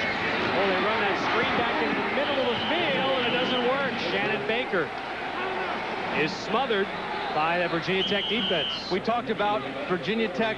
Their defensive coordinator, Mike Clark, said they're formation-oriented. Florida State is. That time, they recognized the formation for that middle screen, and they just attacked that play. The offensive line was downfield to get in their block position, but there were a whole host of Hokies behind the line of scrimmage waiting for that play.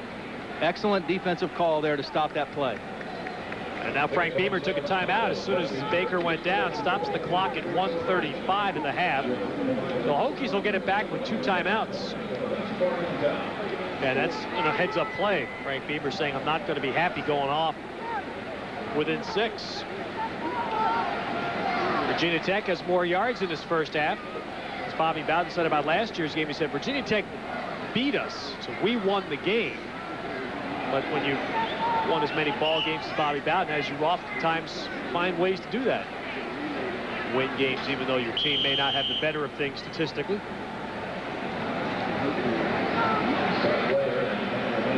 Bowden is the winningest active coach, or winningest coach in Florida State history, and had great success. They've been to 9 straight bowl games since he's been here. Oh, Campbell up the far side.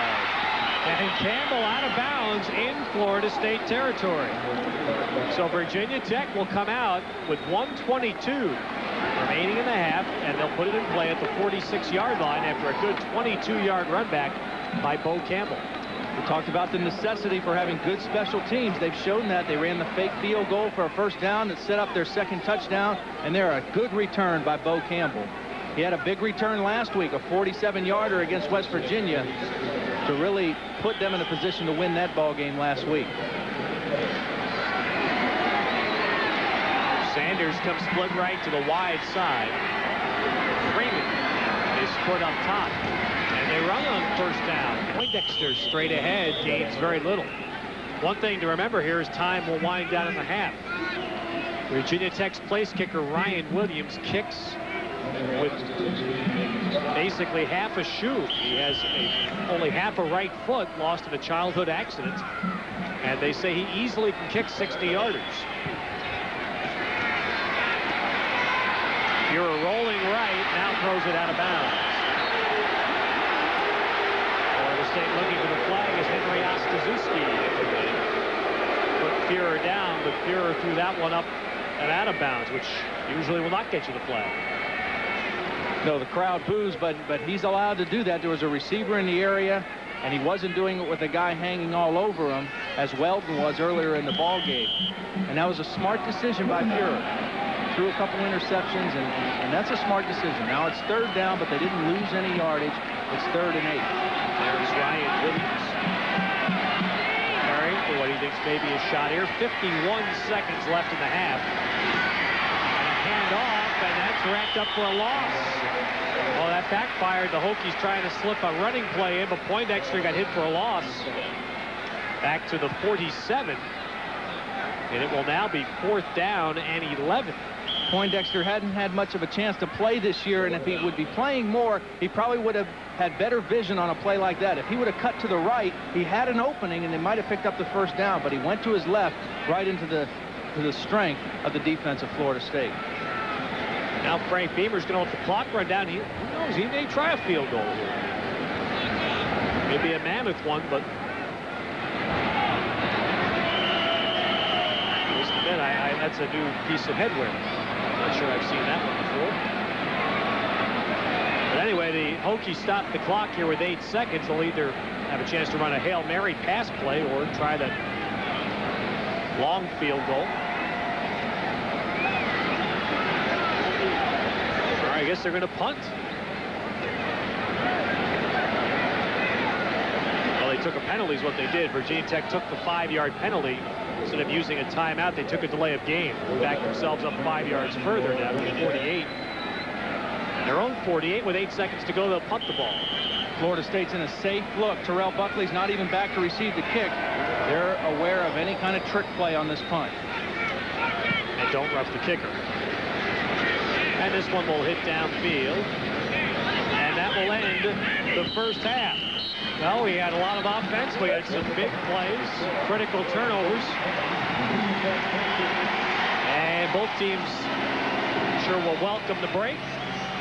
Both teams feel like they played pretty well in the first half. 20-14, Florida State with the lead. Quarterbacks will probably both go in, Todd, saying, gosh, I just hadn't thrown that one pass. Now let's hear how Bobby Bowden feels about the first half. He's with Harry Carson. Hey, Bob. I'm here with Coach Bowden. Coach, has Virginia Tech surprised you with anything in the first half? Well, they're doing a lot what we thought they were capable of doing. They're a very tough football team, and they're... Here's the boot by Dan Mowry. This will be John Jeffries, and 2 yards deep will down it, so Virginia Tech will put it in play for the 20-yard line. Virginia Tech hoped that they could get into the 4th quarter with the ball game being close. They felt they'd have a great chance if they did that. The only problem is getting through this 3rd quarter. Florida State has been devastating in the 3rd quarter. They haven't given up a point. Dan Mowry. This will be John Jeffries, and 2 yards deep will down it, so Virginia Tech will put it in play for the 20-yard line. Virginia Tech hoped that they could get into the 4th quarter with the ball game being close. They felt they'd have a great chance if they did that. The only problem is getting through this 3rd quarter. Florida State has been devastating in the 3rd quarter. They haven't given up a point, and they've just totally outplayed and outscored their opponents through the first 5 ball games. Means something good with Bobby Bowden's speeches at halftime. Well, Fuhrer had a good first half. 2 interceptions. The ball off here to Tony Kennedy. Virginia Tech's running game was pretty well wrapped up in the first half. They got one big run from Phil Bryant, a 29-yarder, and other than that, the running game really did not produce. Kennedy, Loss of 3 on the losing 3 yards on that play, now has 0 yards for the game on 7 carries. You can't dance around against this defense. They're too fast and too quick. You got to explode into the hole and run north and south. Second down, 13. And it's Vaughn Hebring. And you can see the penetration and the speed of Florida State's defense. The Virginia Tech runners are not able to get back to the line. So it's going to be 3rd down and 14, and we asked Frank Beamer yesterday about the effect the weather would have on today's game.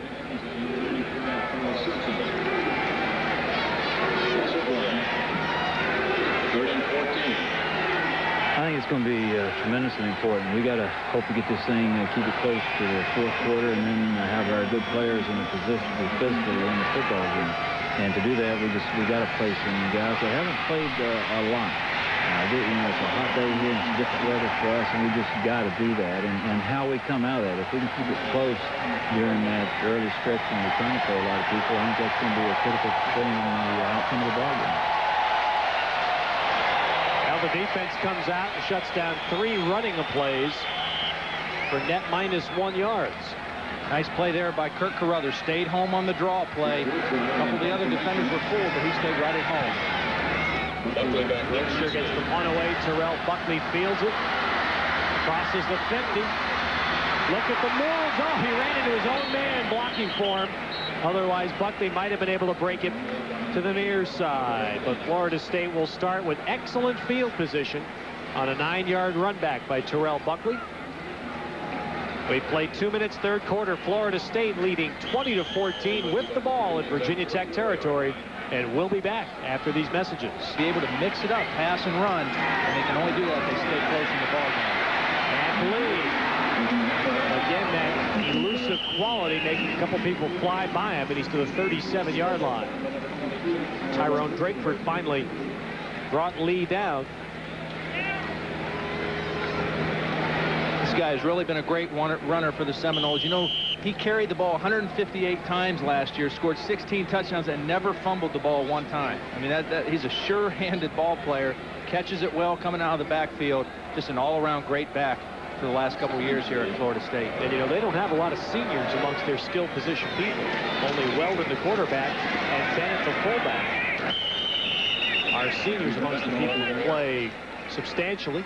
Bennett, the ball carrier there, and he's going to be perhaps just shy of the 1st down. And it will be 3rd down and about the length of the football. 2 seniors on the offensive line for Florida State, so just 4 seniors out of this 11 starters. A wealth of talent in reserve. Florida State building a program for the 90s.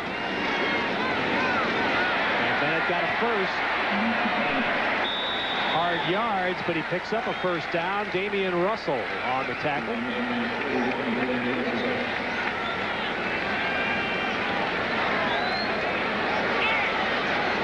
Similar to the Virginia Tech play, they fake the toss and give to the fullback off the right side. Follows big Kevin Mancini, the tackle on the right side. Been a good player there. He's a tough guy. He had a lot of injury problems last year and the year before, but when he's healthy, he's one of the best up there. Plays with good technique and comes from a football family. His dad, Mike, played for the Chicago Bears, offensive guard, for several years. Oh, they got into Weldon. And he is brought down. Brian Campbell from Salem, New Hampshire, a senior, brings down Weldon for a loss. That is just the 5th sack of the year against Florida State. This defense allows you to stunt and hit different angles and different gaps. That time, nice job by Brian Campbell, number 92. Shot right through the gap, come up with the big sack. He was a walk-on when he came to Virginia Tech as a freshman.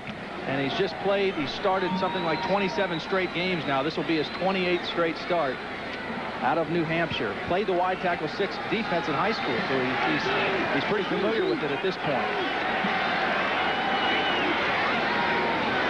18, Weldon. Oh, Rusty Pendleton could not complete an interception. This is the kind of play that Virginia Tech has to come up with. They forced him to make a bad decision. Weldon makes a bad decision on this throw. It's a little bit behind Pendleton, and obviously he's not a wide receiver, but they need to come up with plays like that and slow this attack down. So that's those are the plays you have to make to beat the #1 team. So it is 3rd down and 18 for Florida State at the Virginia Tech 39. Another blitz. And Weldon somehow holds on to the football. P.J. Preston smothers him, and the Virginia Tech defense rallies for 2 sacks to push Florida State out of field goal range. Great defensive series by Virginia Tech. They're doing a nice job of disguising their coverages and their blitzes. P.J. Preston from the outside. Weldon never sees him, and he's been a big play guy, P.J. Preston. He's got 29 tackles, a sack, an interception. Caused a couple fumbles. He's really come on for this Tech defense. Campbell lets that hit, and it makes it in the end zone. And Virginia Tech will come out to the 20-yard line. They survive one big series there with Florida State taking over in Virginia Tech territory, but the Seminoles do not score. 20-14, Florida State, 3rd quarter action. We'll continue after these words from our local stations. Pizza Hut Delivery presents the return of the $4 pizza deal. Okay, so we know the deal. Our first pizza is... Regular price. And up to 4 more pizzas are each. $4. What about a Super Supreme, a meat lovers, and a pepperoni pizza? Regular price, $4, $4. How about a pepperoni lovers and a cheese lovers plus pizza? Regular price, $4. 5 Supreme. Regular price, $4, $4, $4, $4. The $4 pizza deal, back for a limited time only. First pizza regular. Tech starting from the 20-yard line. Running didn't get them anywhere last time, so Fuhrer throws, and Sanders catches for a 1st down. This is what they have to do, Ted. I feel like after the couple of the interceptions, they got a little more conservative on 1st down. They were mixing up real well, doing a lot of throwing on 1st down. That's the first time in a while that we've seen Fuhrer go play action on 1st down. They come up with 12, 14 yards. They need to keep doing that. They need to keep mixing it up. Fuhrer's a mature enough guy. He can put those interceptions behind him, but they need to get bigger chunks of yardage on some 1st down plays. Each offense has scored twice. The difference right now is Terrell Buckley's interception run back. That's an incompletion to Sanders. Here we are, Todd, 3rd quarter, and you look up at Florida State has 152 yards in offense. This is a team that's averaging 530 a game. Credit to Virginia Tech defense. They've made the plays. They've created some turnovers. They've kept Weldon off balance, kept him guessing, fooled him with a couple blitzes and coverages. And everybody talks about, well, last year's game is not an accurate measurement because Florida State is such a much better football team, but Virginia Tech felt coming in that they were a much better defense this year than they were last year.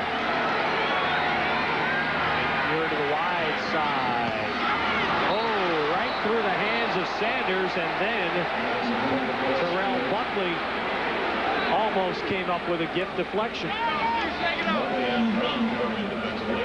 Another nice play-action throw, a catch that Sanders probably should have made. And people might be wondering, a left-handed quarterback, why do you roll him out this way? Why not roll him out to the left where it's easier? Well, the biggest reason is because it breaks up tendencies that defensive coaches might have on this Virginia Tech team. You would expect a left-handed quarterback to roll to his left. When you bring him out to the right, it's a little bit something different, a different wrinkle that they may not be expecting.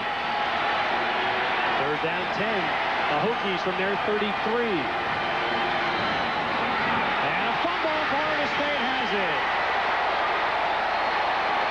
Poindexter never got the handoff from Fuhrer, and another turnover. And Florida State's Dan Putman recovers the football at the 32 of Tech.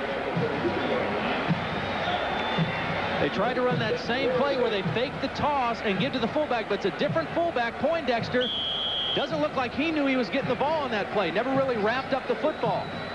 They ran it the same way, same action that they did with Phil Bryan in there, but Poindexter looked as though he thought it was just going to be a fake to him. That's a tough break for the Virginia Tech team. 3rd Hokie turnover, and Lee outside, and Lee, good yardage, and Lee has a 1st down to the 21 of Virginia Tech. John Granby ran him out. Well, Virginia Tech's defense rose up in its first appearance of this third quarter. Now they test it again. And the Seminole War Chant being performed by most of the crowd here at the Citrus Bowl in excess of 50,000 today. Just 8 carries so far for Lee. And here's number 9. That's to the 17. Rusty Pendleton on the tackle. I anticipated seeing Florida State come back and try to run the ball more in the second half because they weren't that effective throwing the football, and they didn't run it many times. They only ran it 13 times, but they averaged over 5 yards a carry. So the Virginia Tech defense is playing pass first. They're really concentrating on coverage and blitz, and they're leaving some holes in that running game, and I expected to see Florida State try to exploit that philosophy.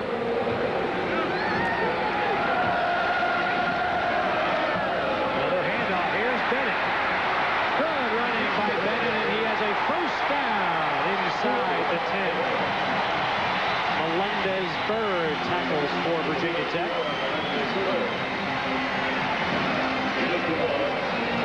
Same play that they scored on in the first half. A little inside handoff to Bennett following the block of big Mike Morris around the left side. A lot of running room against that defense. Here it comes right at you, sitting at home. It's an inside handoff. There's big Mike Morris, 60, leading the play. Amp Lee tries to get a block, just gets in the guy's way, and he breaks a tackle by Ken Brown that really sprung him for more yardage. So a first and goal play from the 6. Quick pitch to Lee. Oh, great cutback by Lee. Touchdown.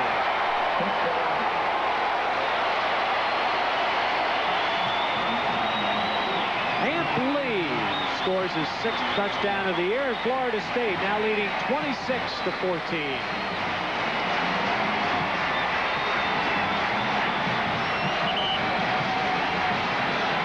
This is vintage Amp Lee right here. This is what he does best. Watch. Cut right there. Shoulders go one way. Hips go the other way. 3 tackles missed. Falls into the end zone. Just a beautiful run, and he's just got a unique style that you can't emulate. You can't even coach it or teach it. It's just something he does naturally, and he works it to perfection. So the Seminoles now with a 26-14 lead, and they will go for 2 here, having missed a placement kick after their last touchdown. They'll try to get it back to an even number, 7 points and a 14-point lead. State going for 2. Weldon didn't get the snap right there, and flag goes down. That may change the thinking of Bobby Bowden here. Ball start, offense. Now you're going to be back at the 8-yard line. They are going to kick it. Teams don't have too many 2-point plays from 8 yards away, do they? No, you only usually prepare 1 or 2 plays at the most, and they're designed specifically for 3 yards out. We're going to give Mowry another chance. You know, this is a new chance for him. I mean, he was kicked horrible on the road, missed 3 extra points up at Michigan, kicked pretty well last week at home, and this is his first kick on a neutral site, and he's 2 for 3, but we got to put an asterisk by that one that just kind of flopped over the crossbar. Missed that one. Pushed it out wide to the right. Well, it's tough, very tough for a freshman kicker to be on a #1 team in the nation, but there's absolutely no question that Florida State's not going to get by Miami and Florida without being able to kick extra points. Kicking is such a mental game. There's Brad Johnson, the backup quarterback. He's been holding for a long time. The spot was good, but Mowry just got psyched out on that kick again, a little bit deeper. Like all new kickers in college football this year, narrower goalposts. 26-14, Florida State will be back after this caused their loss against North Carolina State, South Carolina, and Oklahoma. Now, it's interesting. This is such a long-standing rivalry these two schools have hooked up in, but this will probably be the last time, at least in the next decade or so, as you look at Florida State's drive. Florida State becomes a full-fledged member of the ACC next year. Virginia Tech, of course, in the Big East, and these two schools will not play after this year. Virginia Tech next year has 5 games against Big East Conference schools. They're in the process of eliminating a game at Clemson to add Rutgers next year. And that'll give them 5 games against Big East schools, only 1 this year.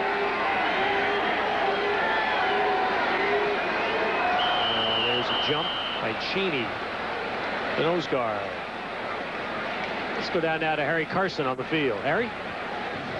Guys, that last drive, Florida State made it look very, very easy running the ball up the middle. One of the reasons why they made it look so easy is because Damian Russell, their all-star strong safety, is out of the game with a sprained ankle. He was replaced by Kirk Alexander, and Kirk was just kind of flip-flopping around. He was not playing the hard-nosed football that Damian Russell gives to that secondary of Virginia Tech. All right, Virginia Tech will hope they can get Russell back. He's seated on the bench with the rest of his defensive teammates. 1st and 5 now for the Hokies.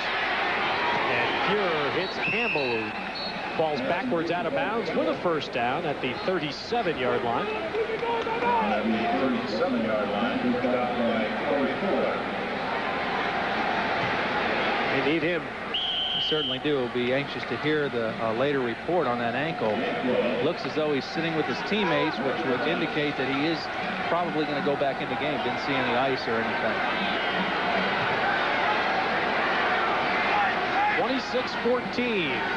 Florida State. They have their second line defensive players out for this series. There's the tight end. And dropping the ball out of bounds. That'll be a first down for Virginia Tech as Greg Daniels has it in Florida State territory. So quickly, Fuhrer connects on a couple of tosses. That's an 18-yarder, and Virginia Tech is in Florida State territory. Daniels has been a good receiver for Fuhrer this year. He's caught 12 passes for 112 yards, and he was a quarterback when he first came to Virginia Tech and a great basketball player in high school as well. Got a lot of athletic ability. One of those several redshirt seniors on this football team.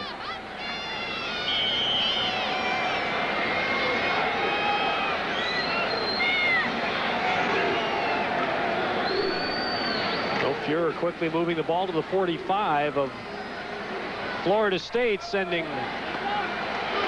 Sturdivant and Campbell split left. Vaughn Hebron in the backfield, and Hebron gets the ball. Off the right side, gets only a couple. Hebron, the ball carrier. Kirk Carruthers. Tackle made by Kirk Carruthers. In on the tackle. You know, Virginia Tech has played extremely well, and you can see some of the effects of the battle that's going on down in the trenches in this ball game. Fullback Phil Bryant got another good block on that play, and he's really played outstanding today, and he's done more than I think the coaches would have hoped for him to do in this ball game, playing out of that fullback position. You remember the last fumble Virginia Tech had, he was out taking a break, and Poindexter was in the game. Fuhrer dumps it out. Bryant cannot hang on as he was backpedaling. So an incompletion will bring up 3rd and 7. Going with the no huddle again. Florida State's still going to try to substitute. Right now, Fuhrer should be calling this play. Don't let him get a chance to get set up. But Florida State's going to take a timeout, and probably a wise decision on their part.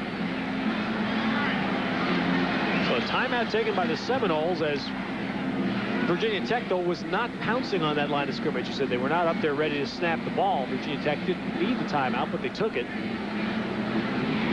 to get everybody straight. Bobby Bowden, his team, I'm sure, will be preparing this week for that. We'll see that from other clubs. Oh, that's a hurricane. 3rd quarter. What a day in the state of Florida. You have 3 Division I colleges. We look at some other games. Wow, George Perlis.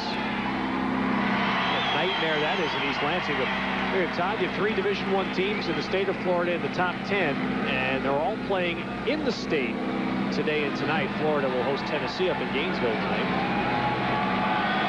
And for many years, you used to say that maybe Texas was the kingpin of college football in America, maybe California. You have to say right now, you can't win big time unless you recruit in Florida.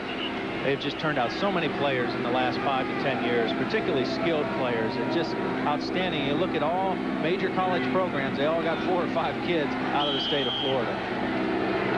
Bobby Bowden has racked up so many wins at Florida State. 1976, his first year at Florida State, they were 5 and 6. It was the only losing year he's ever had here. Well, Virginia Tech, 3rd down and 7. They have failed on their last 5 third down plays. Going deep here, and it is incomplete. Well down toward the goal line, Buckley and Sturdivant were twisting and turning under the flight of that ball. And it will bring up 4th down. That was an audible at the line of scrimmage by Fuhr, and Sturdivant is playing in a new position. He hasn't been playing too much because Marcus Michael is their leading receiver, but he hurt his knee last week against West Virginia, and Sturdivant's in the ball game. He did catch a nice touchdown in the first quarter, but there was a little bit of miscommunication on what route he was supposed to run on that time. He was coming inside, and Fuhr laid the ball outside over his other shoulder. 4th punt for Jack Wiltshire. Buckley standing at the 10. And Buckley take a fair catch here. String will be down at about the 11-yard line. Virginia Tech killing the ball there, so Florida State will start deep in their territory. A 31-yard pump, and that's a good 31 for Wiltshire as it pins Florida State deep with 6:39 to play in the 3rd. And Will Fuhr to his sideline. His team is down 12 points. Many people didn't think Virginia Tech would even be this close at this point in the ball game. I had a good feeling coming into the game that they could play with this team. The turnovers have definitely cost them. And when you're playing the #1 team in the country, or any great team, you can't make that many turnovers and expect to win. They're going to take advantage of it. Even if Florida State is not playing a great game, which I don't think they are, they still know how to capitalize on turnovers. Lee to the right side gets very little. Well, here's a Florida State team that last week against Syracuse, top 20 team, had 642 yards. And today they are right at 200 midway through the 3rd quarter.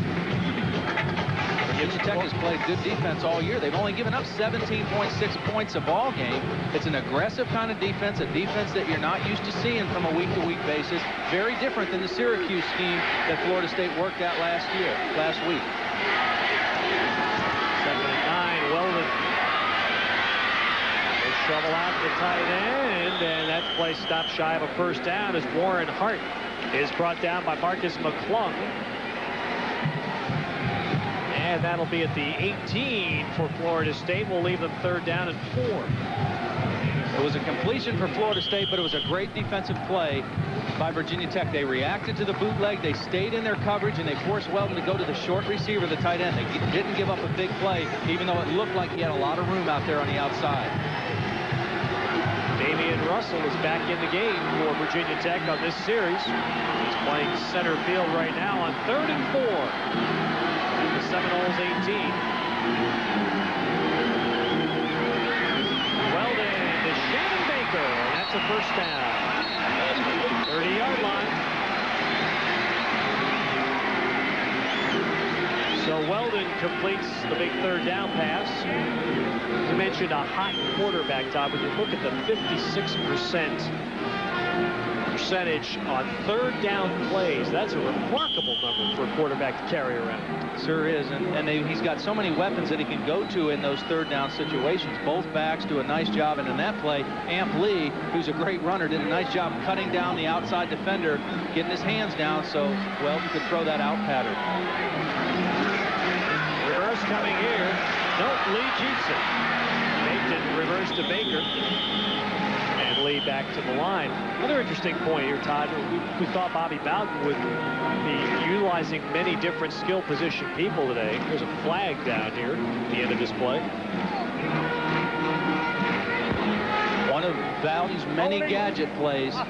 Little fake reverse by Amp Lee, but it didn't fool the Hokie defense. He still was able to elude a couple defenders, but they snuffed that one out pretty good. You know, Bowden says about gadget plays, he says, it's kind of like my security blanket. I like to have 1 or 2 going into every game that I know that we can pull out if the game gets close. And he's, you know, he's made a tradition, a history of using those plays. He doesn't have a fear about using them. Holding offense during the run, 10-yard penalty. 1st down. One of our, in our conversation with Bobby Bowden yesterday, he had one of the great lines he'd ever say. He said, most coaches are fearful of gadget plays. He said, I'm 61 and I've got a lifetime contract. What do I have to be afraid of? Yeah, I tell you, Todd, the play that they ran against Clemson in 1988, 4th 4th down and 4 deep in their territory. 2 minutes to go in the game, and Florida State ran a fake punt. Leroy Butler took it about 75 yards. One of the great plays I've ever seen, given the circumstances. Pass to Shannon Baker, broken up. Stacey Henley, 31, in the backfield for the first time from Tech. Talked about how important it would be for some of the backups to play well in this ball game. Stacey Henley in the game, a reserve cornerback role. Nice job on that play. Almost came up with the interception. Actually made a break for the ball on an interception. Was able to knock it down. 2nd down and 20. At the 19, Florida State. 4:44 to go, 3rd quarter. And the Seminoles lead 26-14.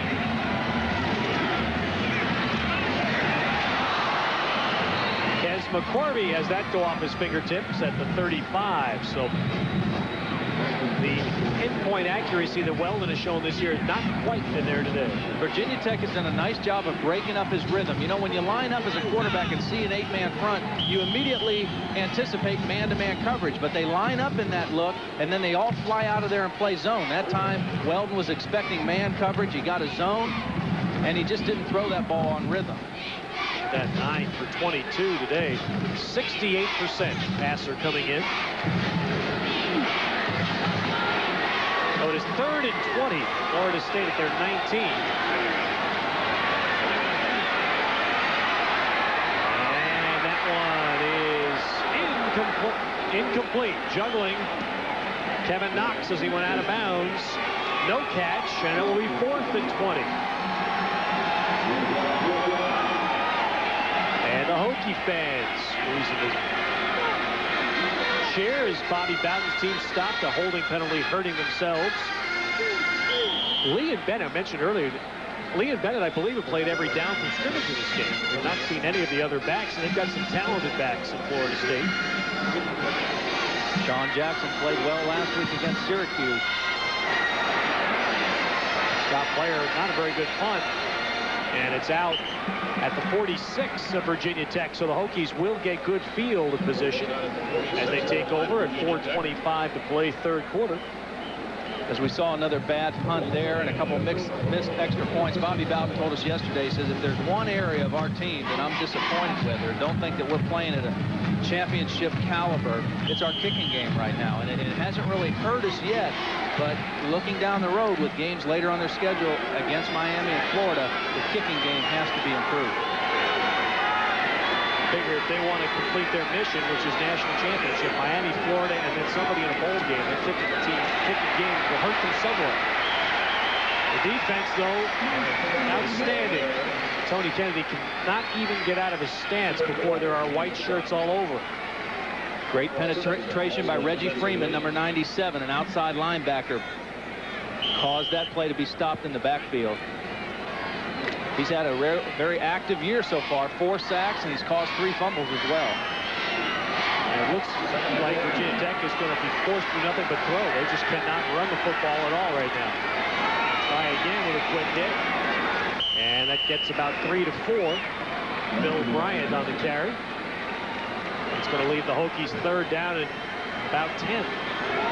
Bryant's an interesting guy. He was a great high school wrestler, had a record of 79-0 in his final 2 seasons. He also wrestles for Virginia Tech during the winter and says he likes it just as much as football. And the thing he likes about it is that it really works on his balance, keeps him in shape all year round, and gives him the mental toughness that he needs to play fullback as well. Just don't see many athletes doing that any longer in college ranks. 2 sports. 3rd down and 10 from the 46 of Tech. And Muir's pass incomplete going up the middle where he had Hebron and Daniels, the tight end. And incompletion pressured by Dan Footman. Dan Footman, another young guy getting his time in this ball game. Bobby Bowden says, you know, I don't have enough playing time to get all my guys in the game, but we'll play about 9 different defensive linemen. They ran a little twist on the line here, and Footman come right up the middle. Good pressure on Fuhrer.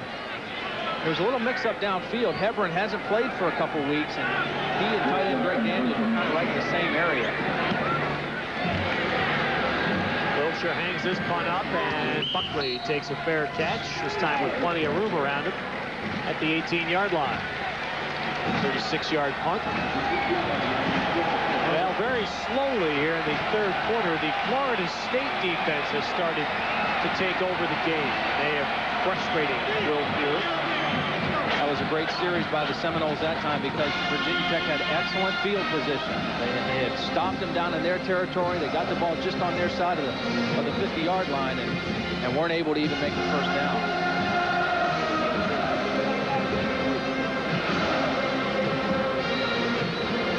Seminole war chant. No Tomahawks here. They'll all be in Atlanta tonight for baseball. As Weldon throws an incompletion, throws that out to an empty area as he was being brought down by Brian Campbell. Henley and Granby covering. Receiver Kevin Knox coming out. Virginia Tech has done two things real well against Weldon here today. Number one, they've confused him. They've given him a lot of different looks, and he's just a little bit tentative trying to throw the football. And secondly, they've put some good licks on him. And as a quarterback, even if you complete passes, if you get hit enough times hard, it's going to take a toll on you in the way you throw the football, how long you'll hold on to the football, those different things. Virginia Tech's done a nice job of getting after it. Weldon has completed just 2 of 7 in the third quarter as Amp Lee is racked up.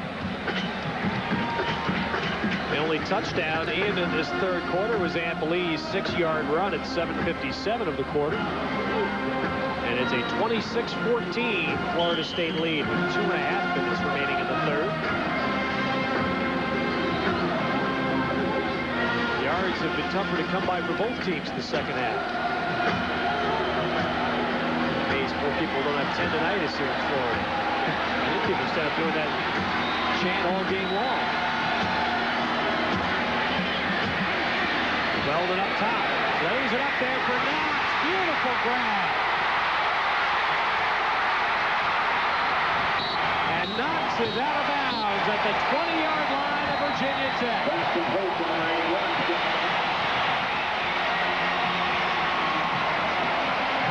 Kevin Knox, a sophomore who really made a burst on the scene last week against Syracuse. We mentioned Stacey Henley being in the ball game, a reserve cornerback. He's in man-to-man coverage against Knox. Knox just runs a post, and Weldon does a nice job throwing it away from the defender. Sometimes you get that post pattern, you have a tendency to throw it more upfield. That time he led him well away from the defender. Knox does a nice job running after he catches it. That's a tough place to put a young corner who hasn't been starting for you out there man-to-man against a post pattern with a wide-open middle. And wrapped up and brought down after a very short game by Roger Garland, 45 on the Virginia Tech defense. So another big pass play. That one not a touchdown play, but a big one nonetheless from Weldon to Knox. We talked about the importance of pursuit angles at the top of the program. Damian Russell, again, he took a bad angle on Knox's touchdown in the first half. He took another bad angle there. He came in for the breakup and actually ran right in front of the receiver. Didn't even make contact with him. Had he taken a proper angle, he probably would have jarred the ball loose as Knox was making the catch. A 62-yard play from Weldon to Knox. Here is Weldon to Baker, and no. Baker tripping, according to the official there, as he got into the end zone. He was being covered by Tyrone Drakeford. And it's ruled an incompletion, which will bring up 3rd down and 9. It's a good no call by the officials. Drakeford, very good cover man. He's just a young sophomore. He's got 2 interceptions on the year. He's in man-to-man coverage. It's a quick slant, and they just got their feet tangled up. Nothing intentional. Drakeford's going for the ball. That's a good no call.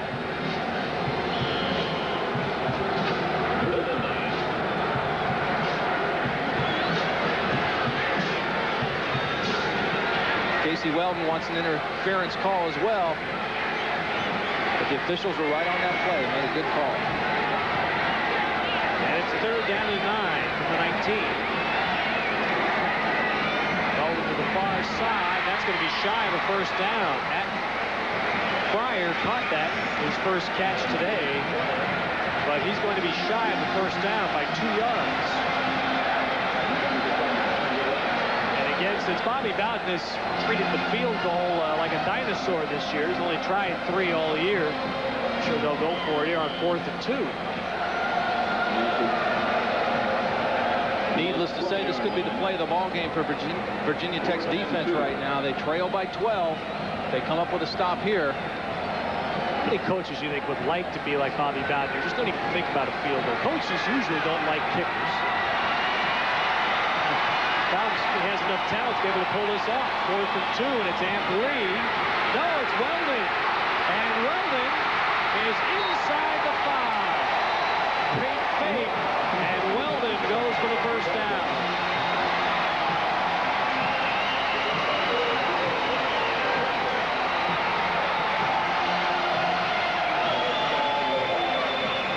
Some nifty prestidigitation right there by Casey Weldon. Great fake, leaves his eyes there with Ampli, tucks the ball away, and all the pursuit had gone downhill for Virginia Tech. Great patience by Weldon on that fake. He didn't try to get out of there in a hurry, allowed for all that pursuit to come down with the run fake. And it's in front of Lee, and Weldon to throw it, touchdown. Hello, tight ends, Lonnie Johnson. His 4th touchdown grab, and the Seminoles have broken this open with 34 seconds to play in the 3rd quarter.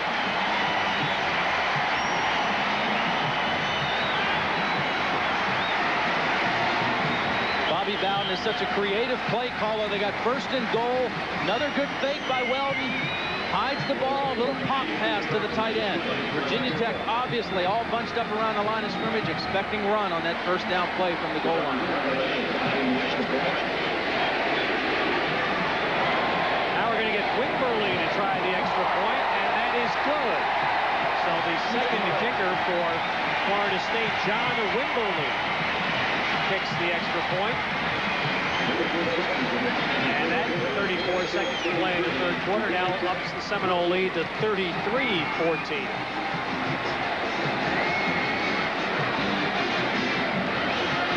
Should have look on this replay. Casey Weldon from the end zone. Watch, he turns, makes a fake, ducks down, hides the ball for just an instant, just enough to fool the inside linebackers. Tight end Lonnie Johnson just slipped in behind him. Another play that requires patience and just a little bit of a touch by the quarterback.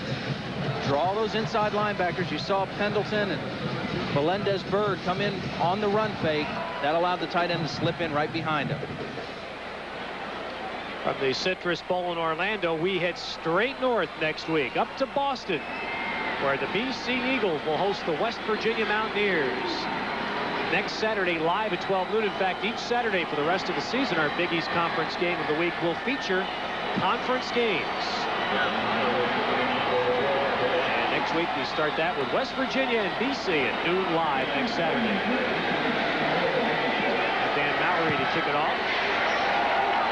It's going to be returned to John Jeffries.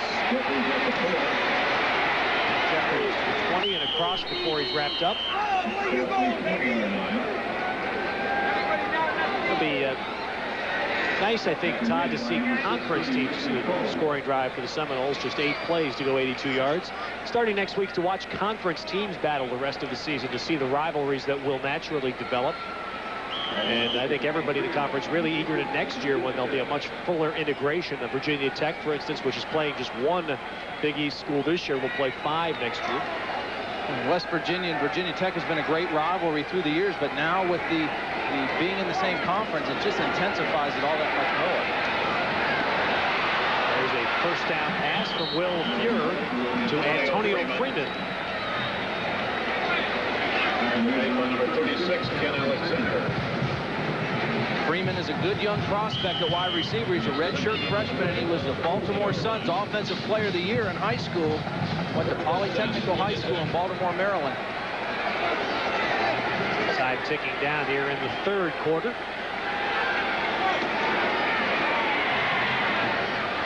Fuhr throws complete, and Sanders out of bounds. That's a 1st down in Florida State territory. And it also marks the end of the 3rd quarter at the Citrus Bowl, but the 3rd quarter, as it has all year, belonged to Florida State.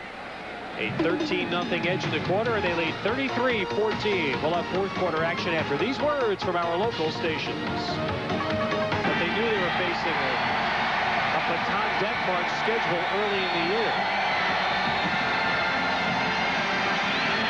Fuhr going up top here. This is deep for Sanders.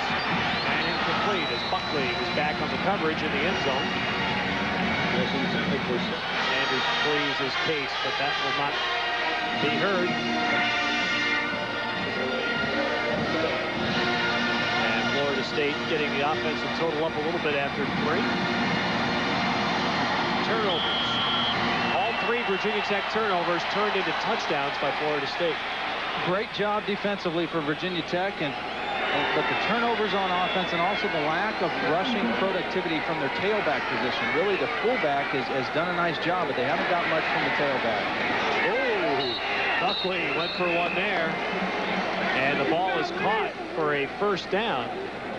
And that is Maurice DeShazo who caught that ball as he went out of bounds. DeShazo's a backup quarterback, third-team quarterback. They worked him at wide receiver for the first time this week. He got a little bit lucky there because he should have come back to the ball a little bit more. It's a new position for him. Buckley anticipated well and went for the interception. DeShazo was able to come down with the catch, but when you make that out cut, you can't round that corner. You've got to be coming back to the football and the sideline. They're down at 3 now at the 39. Poindexter inside. That's a first down. So Mark Poindexter, the first down to the 31 of Florida State. They've stopped the run today. They've not let Virginia Tech do very much on the ground at all. The reason they do such a good job against the run is not because they're a physical, powerful type of defense, but they're extremely quick. They get to the point of attack. They get great penetration. This defense is very similar to the defense we saw last week down at the University of Miami. Same kind of athletes along that front 4 and linebacker position.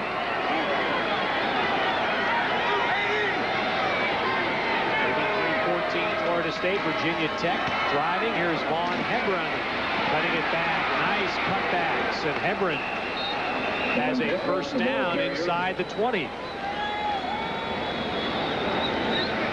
Reggie Freeman made the play for Florida State. Check in again. Well, BC looks like they're going to get that first win for Tom Coughlin. We'll see them next week. Miami charging now in the 4th quarter.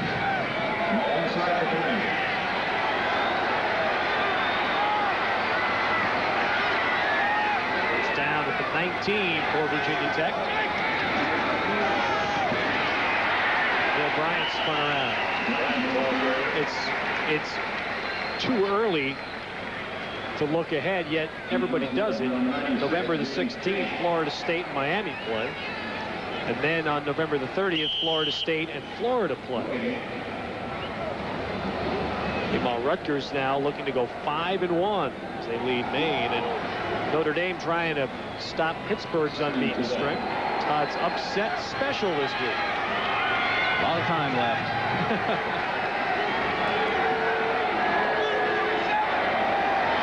Second down and 10 now, Tech at the 19 of Florida State.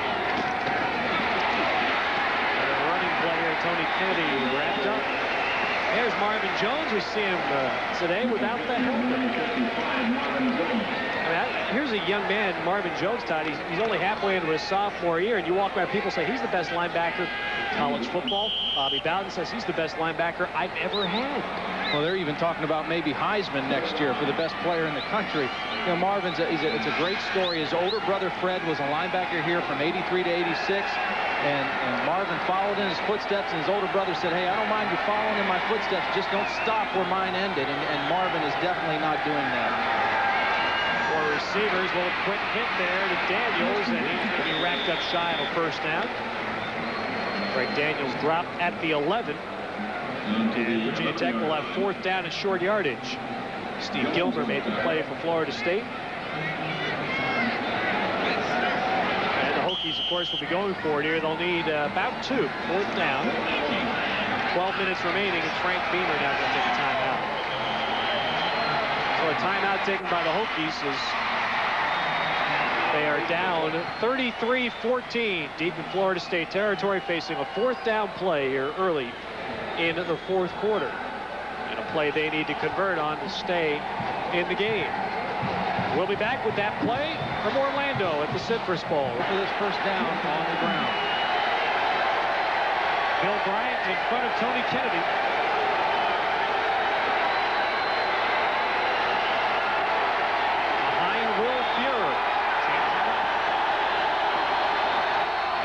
gets the play off in time, and Bryant does not get the first down. And that was the leaders of the Florida State defense, Marvin Jones and Kirk Carruthers. These two guys are the two leading tacklers on the team, and Jones really came into his own as a freshman. Now they're both playing at championship level right here at the point of attack. Marvin Jones followed up by Carruthers, and also Henry Ostraszewski. Nice job at the point of attack. And really, that's the thing that they've been doing on defense. In the Michigan game, they stopped Michigan on 4th down on 2 different occasions. It really made the difference in that ball game. One was a 4th and 1 on their own 11-yard line. At the 11-yard line. They've come up with the big plays all throughout the season when they've had to. Now the Seminoles will try to run the ball out of their own territory. For the first time today, we see Sean Jackson, who is a sophomore from New Orleans. And here's a young man who, in a year and a half of college football, is averaging about 7.5 yards a carry. Averaging. He's a little bit different than Amp Lee. He's more of a physical runner, a bigger kid, 6'2", 220. Folks down here say he reminds him quite a bit of Sammy Smith, a great running back who's now with the Miami Dolphins. And State closing in on Miami. 4th quarter at the Orange Bowl. Here it is 33-14, Florida State. Weldon pressured and gets the pass off, and that's a first down catch by Kevin Knox. Weldon has not had a great ball game, but this was one of the best plays that I've seen a quarterback make this season. First, he starts with a great fake on the bootleg, comes out. Now watch, he eludes it. He just takes one step back to allow the rush to go by him. Worcester Pack had him dead to rights, and he just pulled up on that bootleg, took one step back, made the nice throw out there to Knox. Excellent poise in the pocket by Weldon that time. Knox getting more playing time after his good performance last week. He earned himself a big job. That's overthrown as Lonnie Johnson ran up the middle. Weldon knows he had an open man there. Mentioned Bobby Bowden, as happy as he is with his running back's ability to catch passes, he was very critical after the spring game this year of his wide receivers. So maybe that spot opposite Shannon Baker could be up for grabs a little bit. Knox is making a run at it. Well, and that's the reason that Knox is in the ball game. Last week against Syracuse, his first-team receivers dropped a couple balls early in the ball game. They brought Knox in. He's a more sure-handed receiver, made some big plays, and we're seeing more of him today. There's Jackson running, and Sean Jackson out across the 30. Wrapped up by Damian Russell.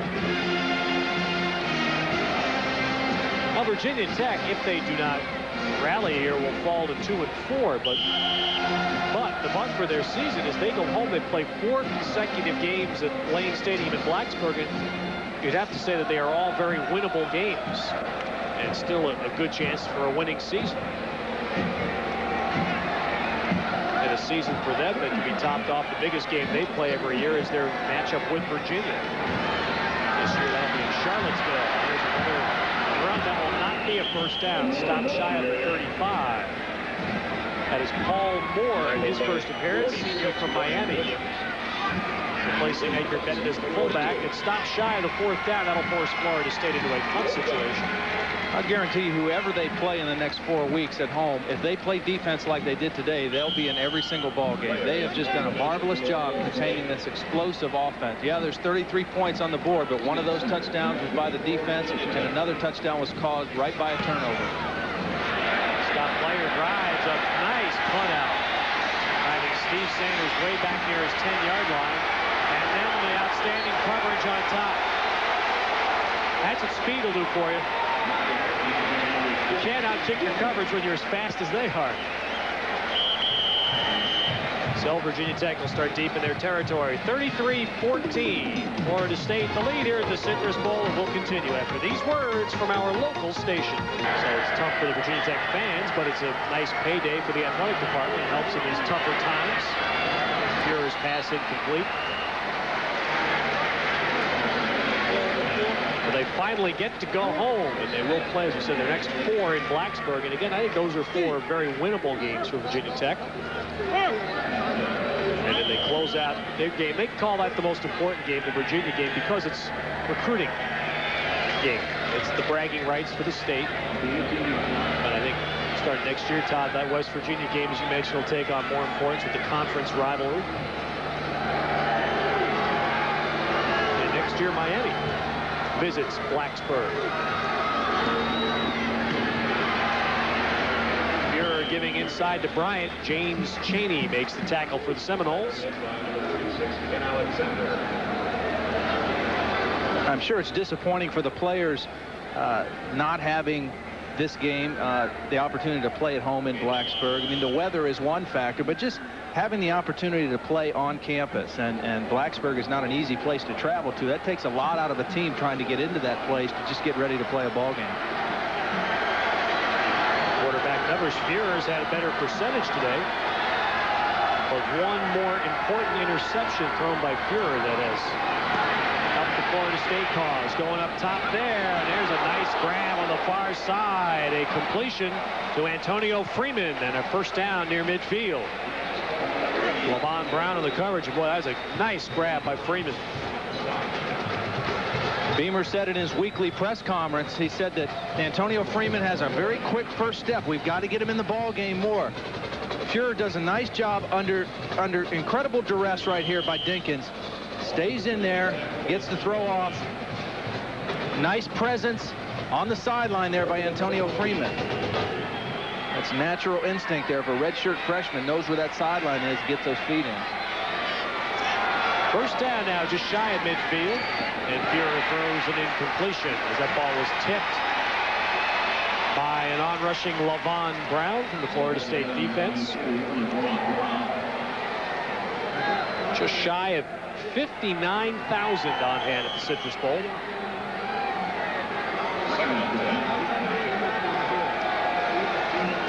Fuhrer's yardage, that's before today's game. So with 5 more remaining, he should pass Don Strock in yardage.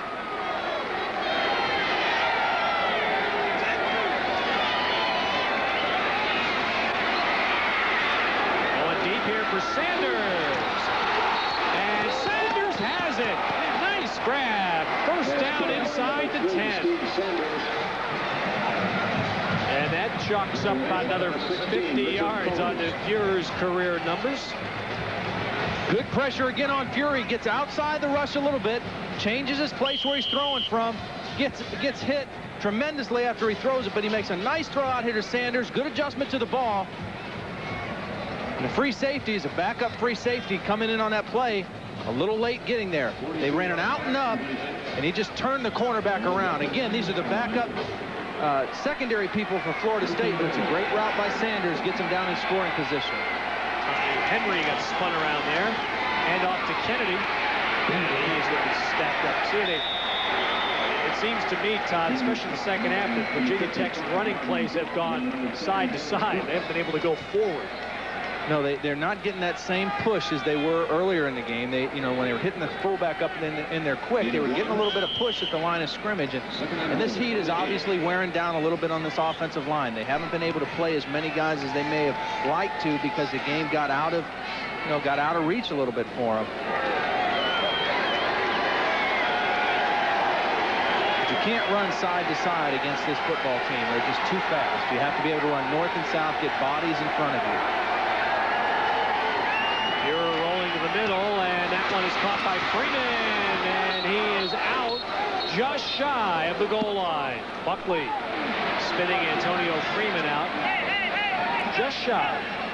So Virginia Tech will have ball inside the 1. It'll be third down. Here it comes right at you. It's a little pick play. They brought Sturdivant in from the outside, and here comes Freeman to the outside.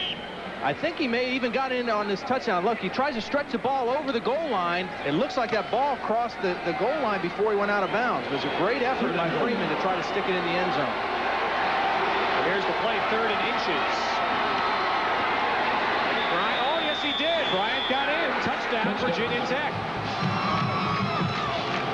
So Phil Bryant gets in off the right side, and Virginia Tech gets its first points for 6 points of the second half. Great second effort by Phil Bryant. I'll tell you, he's been a workhorse out there for the Virginia Tech Hokies today.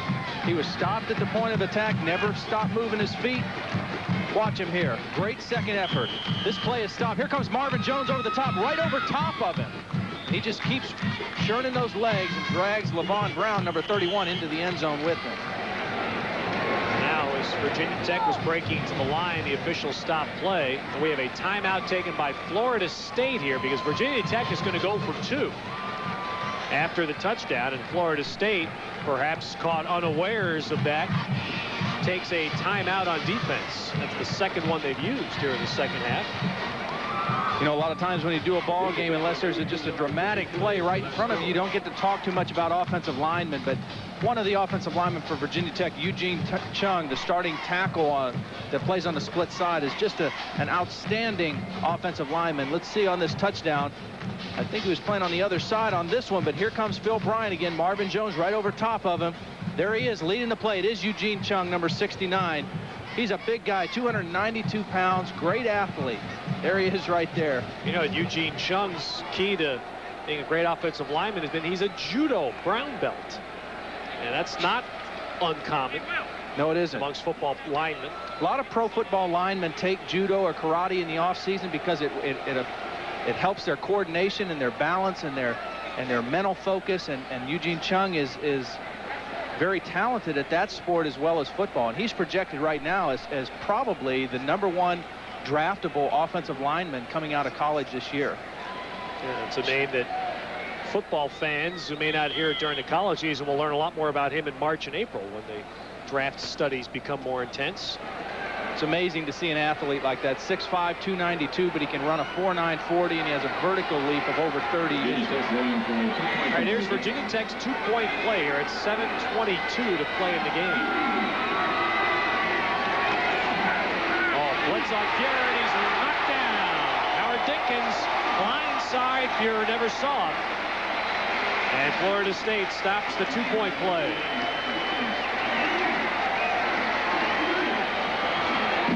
So the touchdown for Virginia Tech keeps them alive at 7:22 to play. It is Florida State 33, Virginia Tech 20. And we'll be back after these messages. For son Terry at Samford. And Samford's off to a great season, 5-0 right now coming into this game tonight. Well, we were speculating onside kick, but no, it is deep and it is out of bounds. And so Florida State will have the option, and they'll take it at the 35-yard line. So their sidelines immediately motioning to take the ball at the 35. Virginia Tech hit the one big pass play of 50 yards from Fuhrer to Sanders, the big play in the 82-yard drive. But now Florida State can string together a couple of first downs. They'll take much of the suspense out of the fourth quarter here. The one thing we haven't mentioned about quarterback Casey Weldon, I think, is everybody talked about his dramatic turnaround from last year to this year and getting that focus back and that good feel about himself. A lot of that has to do with his family. He's been married for a couple years. He's got a 2-year-old daughter that lives with him in Tallahassee. And now they bring Ann Lee back in very quickly. Lee runs it out near midfield for a first down. A lot of times it's hard to realize how difficult that is for a young kid going to school, also having a family, not being able to necessarily have a job because he's on scholarship, but he has to provide for that family. You know, those 2-year-old daughter. Someday those archaic rules will be changed, and that's been exactly one thing that. And there's some speculation that may have hurt Weldon's focus on the quarterbacking job when he was given the job first in the spring of 1990. No question about his focus right now. Leading a #1 team, and there's another run by Edgar Bennett that is down inside the 45 of Virginia Tech. And a big difference in the second half. Florida State's been able to run the ball. Virginia Tech has not. Edgar Bennett playing fullback. Bobby Bowden says, you know, the best compliment I can give him is that he plays fullback, but he runs like a tailback. And Edgar Bennett is very pleased with his decision to move from fullback. Says the best thing that happened to him because he learned how to block, he learned how to catch the ball coming out of the backfield, and he passed up that last year, you know, or passed up going to the NFL to come back with hopes of winning a national championship this year. Oh, there's good defense by Virginia Tech. Jerome Preston, 93, got the first hit in there stop that play. Jerome Preston's an intriguing story, Todd. He's your type of guy. 277 pounds, Jerome Preston. What did he do his senior year in high school?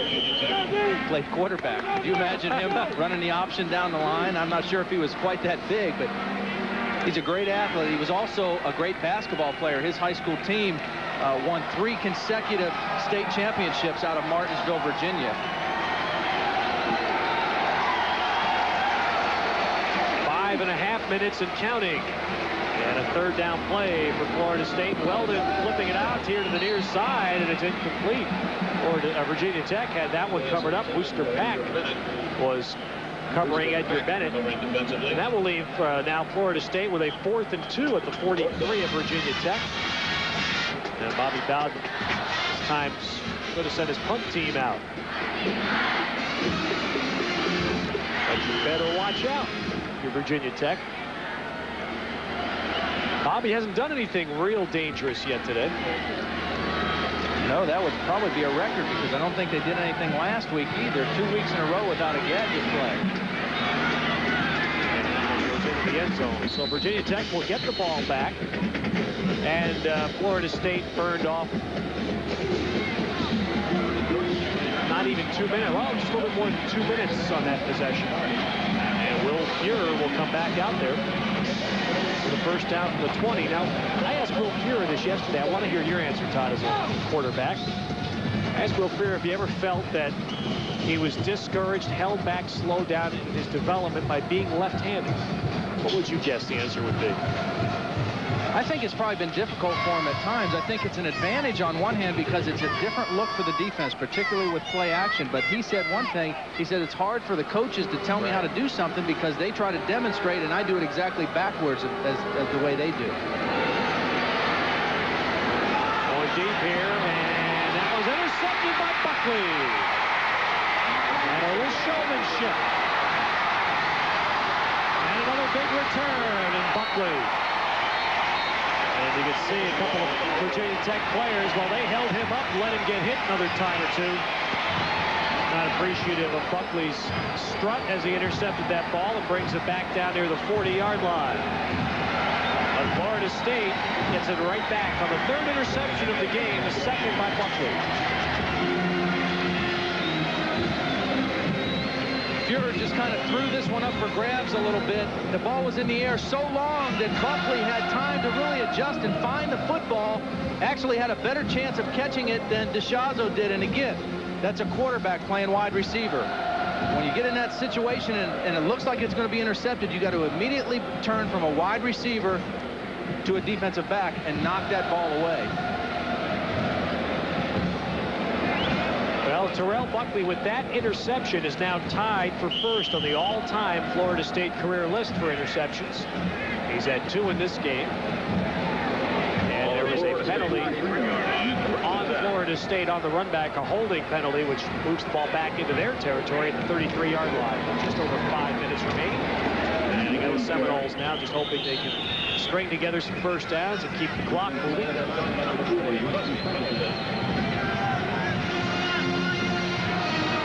Have to admire the fight that this Virginia Tech team has played with today, and they have not made that many substitutions, particularly up front on this defense. And they have shown that they were very well conditioned coming into this game because they've not given up easily, and they've not given up much ground easily either. They have really taken the fight to Florida State this afternoon.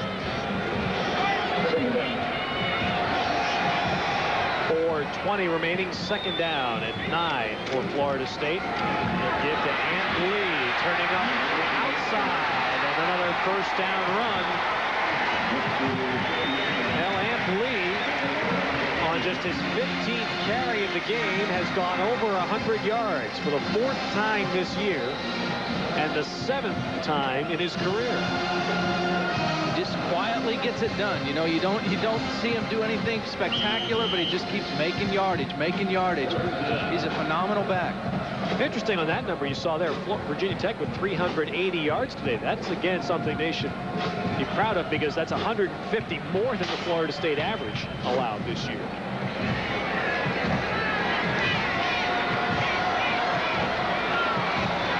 First down at midfield for the Seminoles. Edgar Bennett see another well-schooled part of this team. The running back staying in bounds, knowing to keep the clock moving. Next week, Middle Tennessee State visits Tallahassee. And Florida State will be at LSU. I'll tell you, those big hogs up on the offensive line for Virginia Tech have been using those ice towels. I can guarantee you that. That's one of the best ways to get refreshed on a day like this. Have the trainer come over and squeeze one on top of your head. You think offensive linemen like being called hogs? Well, I mean, do you think there are youngsters up and down the East Coast right now saying, Mama, when I grow up, I want to be a hog? I guess it'd be better than being a hog yet, like those guys that sit in the Washington Redskins games. Those are some ugly dudes there. And Lee now is brought down for a loss. Billy Swarm, 94 in on that play for Virginia Tech. Lee loses. Well, he lost some yards there, but not enough to lose his 100-yard day. Got a flag down as well. Holding offense during the run. Billy Swarm was in on that tackle. He's a young guy with a lot of potential. Really came on in preseason practice, and he's getting a lot more playing time. He's had 2 sacks on the season. Hasn't played that much today, but he's a real active kid with a load of potential. It's a redshirt freshman, 6'3", 225. He's got good range and really can rush the passer. Bobby Bowden says, you know, winning the national championship isn't that big a deal. He says, I like winning games. Winning a national championship. The only nice thing about winning a national championship would be the press would stop asking me about it. But, you know, his sons say that's a bunch of baloney. His sons say it means a lot more to him than he lets on.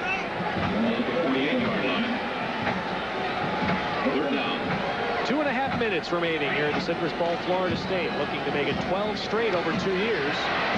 Weldon, run down. And Bernard Basham brings him down back at the 40-yard line of Florida State. Weldon there holding on to the football, taking the loss, and will bring up 4th down. Weldon had Kevin Knox going down the sidelines, and he had an opening out there. He just couldn't get turned upfield to get his shoulder square to make that throw in time. Basham was really coming in after him from the other side and decided to take the sack. And this is probably the most he's been sacked in a long time. Virginia Tech has really put some good pressure on him. Here's Scott Player to punt, lifts one high and short. And Steve Sanders takes a fair catch just inside his 30-yard line. Well, Virginia Tech coming back out there with 1:42 to play. They have 2 timeouts, but they are 2 touchdowns away. You know, a lot's been made about Will Fuhrer's interceptions, and you know, you take a look at the films or you talk to the coaches and they say, you know, a lot of the interceptions were not his fault. Balls get tipped, balls get deflected, and if you're a quarterback, you're going to throw interceptions. If you throw the ball as much as Virginia Tech does, some of those things are going to happen, but you just have to be able to battle back from them. Fuhrer zips one up the side off the fingertips of Bo Campbell, incomplete. 5 of his interceptions this year came in one ball game against North Carolina State. That was probably the low point of his career, throwing those 5 interceptions. Well, to follow up on what I asked you last time they had the ball about being left-handed, Fuhrer said just what you said. The problem is it's hard for people to teach me things because it's the exact opposite. He says he's never felt like he's been held back at all, being a left-handed quarterback. Of course, there have been successful left-handers who've eased that stigma. It's a first down run by Fuhrer out across the 40. If you can throw the ball, if you can make completions, coaches aren't going to care which hand you throw it with. You can throw it underhand as long as you get it where it's supposed to go. With trouble getting the chains moved on the far side. 90 seconds remaining. Virginia Tech is down 13.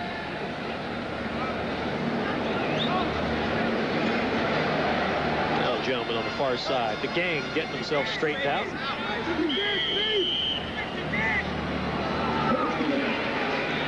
Here trying to orchestrate things as quickly as he can. And we'll have an offside here against Florida State, but that'll be wiped out on a pass caught by John Rivers. So first down catch, and Rivers, who has been the leading rebounder on Virginia Tech's basketball team for 2 years, but has been a pretty good spare wide receiver for the football team. Defense, penalty of decline. He's kind of a specialty receiver. He's only caught 8 in his career, but 5 have gone for touchdowns. He's a guy that has great leaping ability, and they'll put him in down around the goal line, and he'll do alley-oop passes to him. Uses those rebounding skills. Well, Miami hangs on, and the Hurricanes now go to 5-0. And Penn State suffers its second loss, both tough road losses, USC and Miami. Just off the fingertips of Freeman, who then took a belt from Lavon Brown. So Miami clears today, and Penn State, they clear a major hurdle towards their anticipated showdown with Florida State. Dennis Erickson was very wary of that game because people down here in Florida were kind of looking past it, saying, well, the next biggest game you got is November 16th against Florida State. That's the game of the year. And he said, hey, wait a minute. We got Penn State coming in next week, and they're an awful good football team. So that's a big win for Erickson and the Hurricanes. 55 seconds as Fuhrer swings one back across the field to Greg Daniels. And the Tech tight end has a first down. It's to the 30-yard line.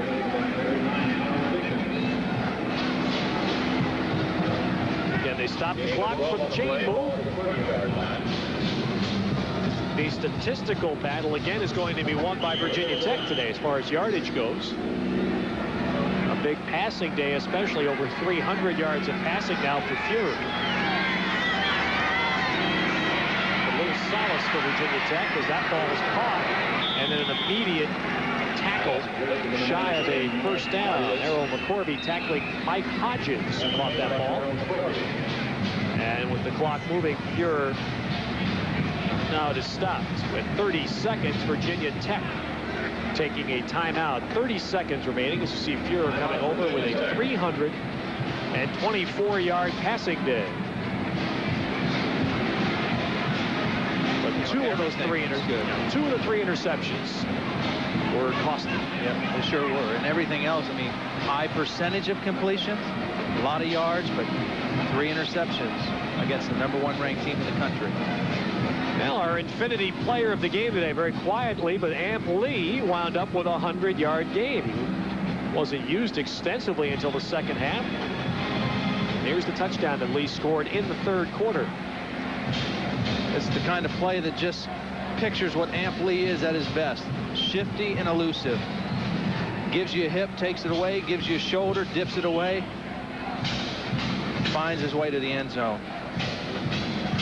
Look at that little live interview, huh? Wonder if Bobby's aware he's doing that. Yeah, don't think Bobby's going to like that when he sees the tape.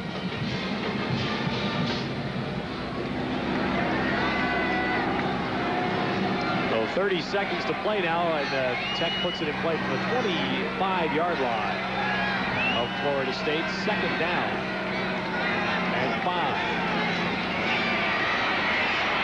To the end zone, that'll be overthrown, intended for Campbell.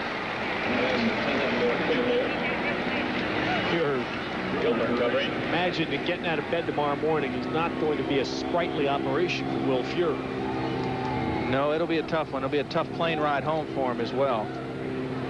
You usually don't feel it too bad during the ball game, but after you take a shower and put your clothes on, you sit on that plane for an hour or so, and it starts to stiffen up. And he's taken some terrific shots today.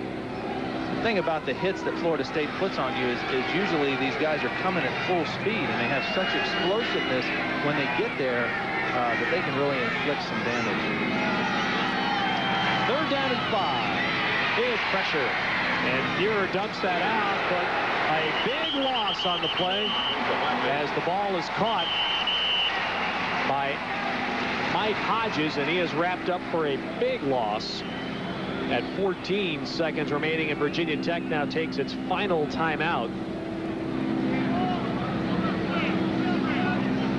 Fuhrer punched over in front of Frank Beamer.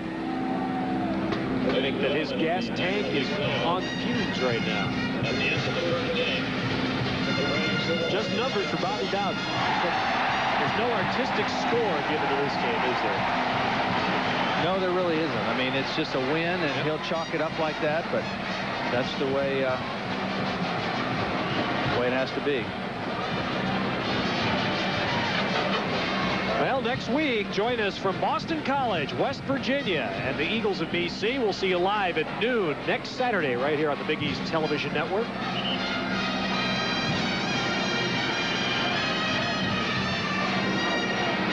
14 seconds remaining here. Virginia Tech coming up for what should be its final play.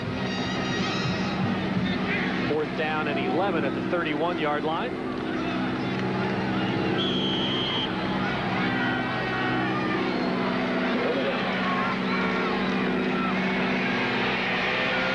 Buehrer lets it go here to the end zone.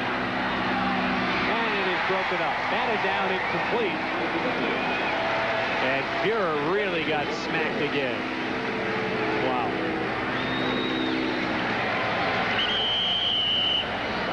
We've got bodies strewn all over after that play. We have Dinkins down for Florida State and a lineman down for Virginia Tech. Howard Dinkins again beats his man on the outside, and he's just a relentless pass rusher, and then he steps up and then takes one right in the sternum by that guy, Marvin Jones. Wow. Bobby Bowden said the one thing we didn't have to teach him how to tackle when he came here. He knows how to uncoil, and Marvin Jones said of himself, he said, you know, when I see a guy, when I'm going to make a tackle, I don't just see the guy with the ball. I see right through him. I don't stop when I get there. And that time, he went right through Will Fuhrer's midsection. Battle of the Citrus Bowl, what that looked like. The casualties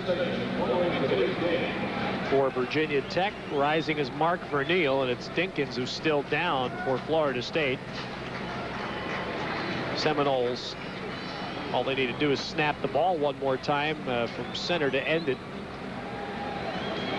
Dinkins is a redshirt senior. He's rated by NFL scouts as one of the top prospects coming off this team this year, one of the few top senior players. He has great speed and very strong. As I mentioned earlier, his mother lives in Jacksonville. She's suffering from sickle cell anemia and also has had 2 hip replacements, and has a great relationship with his mother, draws a lot of his motivation as a football player. He says, hey, she's a fighter. I've seen her accomplish a lot in her life. I know I can do a lot if I put my mind to it, and he's done a great job here for Bobby Bowden. Coming to the line now, Weldon will snap at one time here for Florida State. The Seminoles will walk off with their 12th consecutive victory. Sean Jackson the carry, and that will do it here at the Citrus Bowl in Orlando.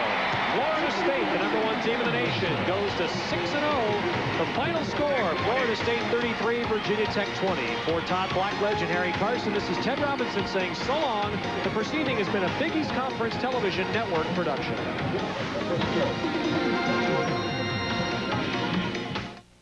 You're watching Central and South.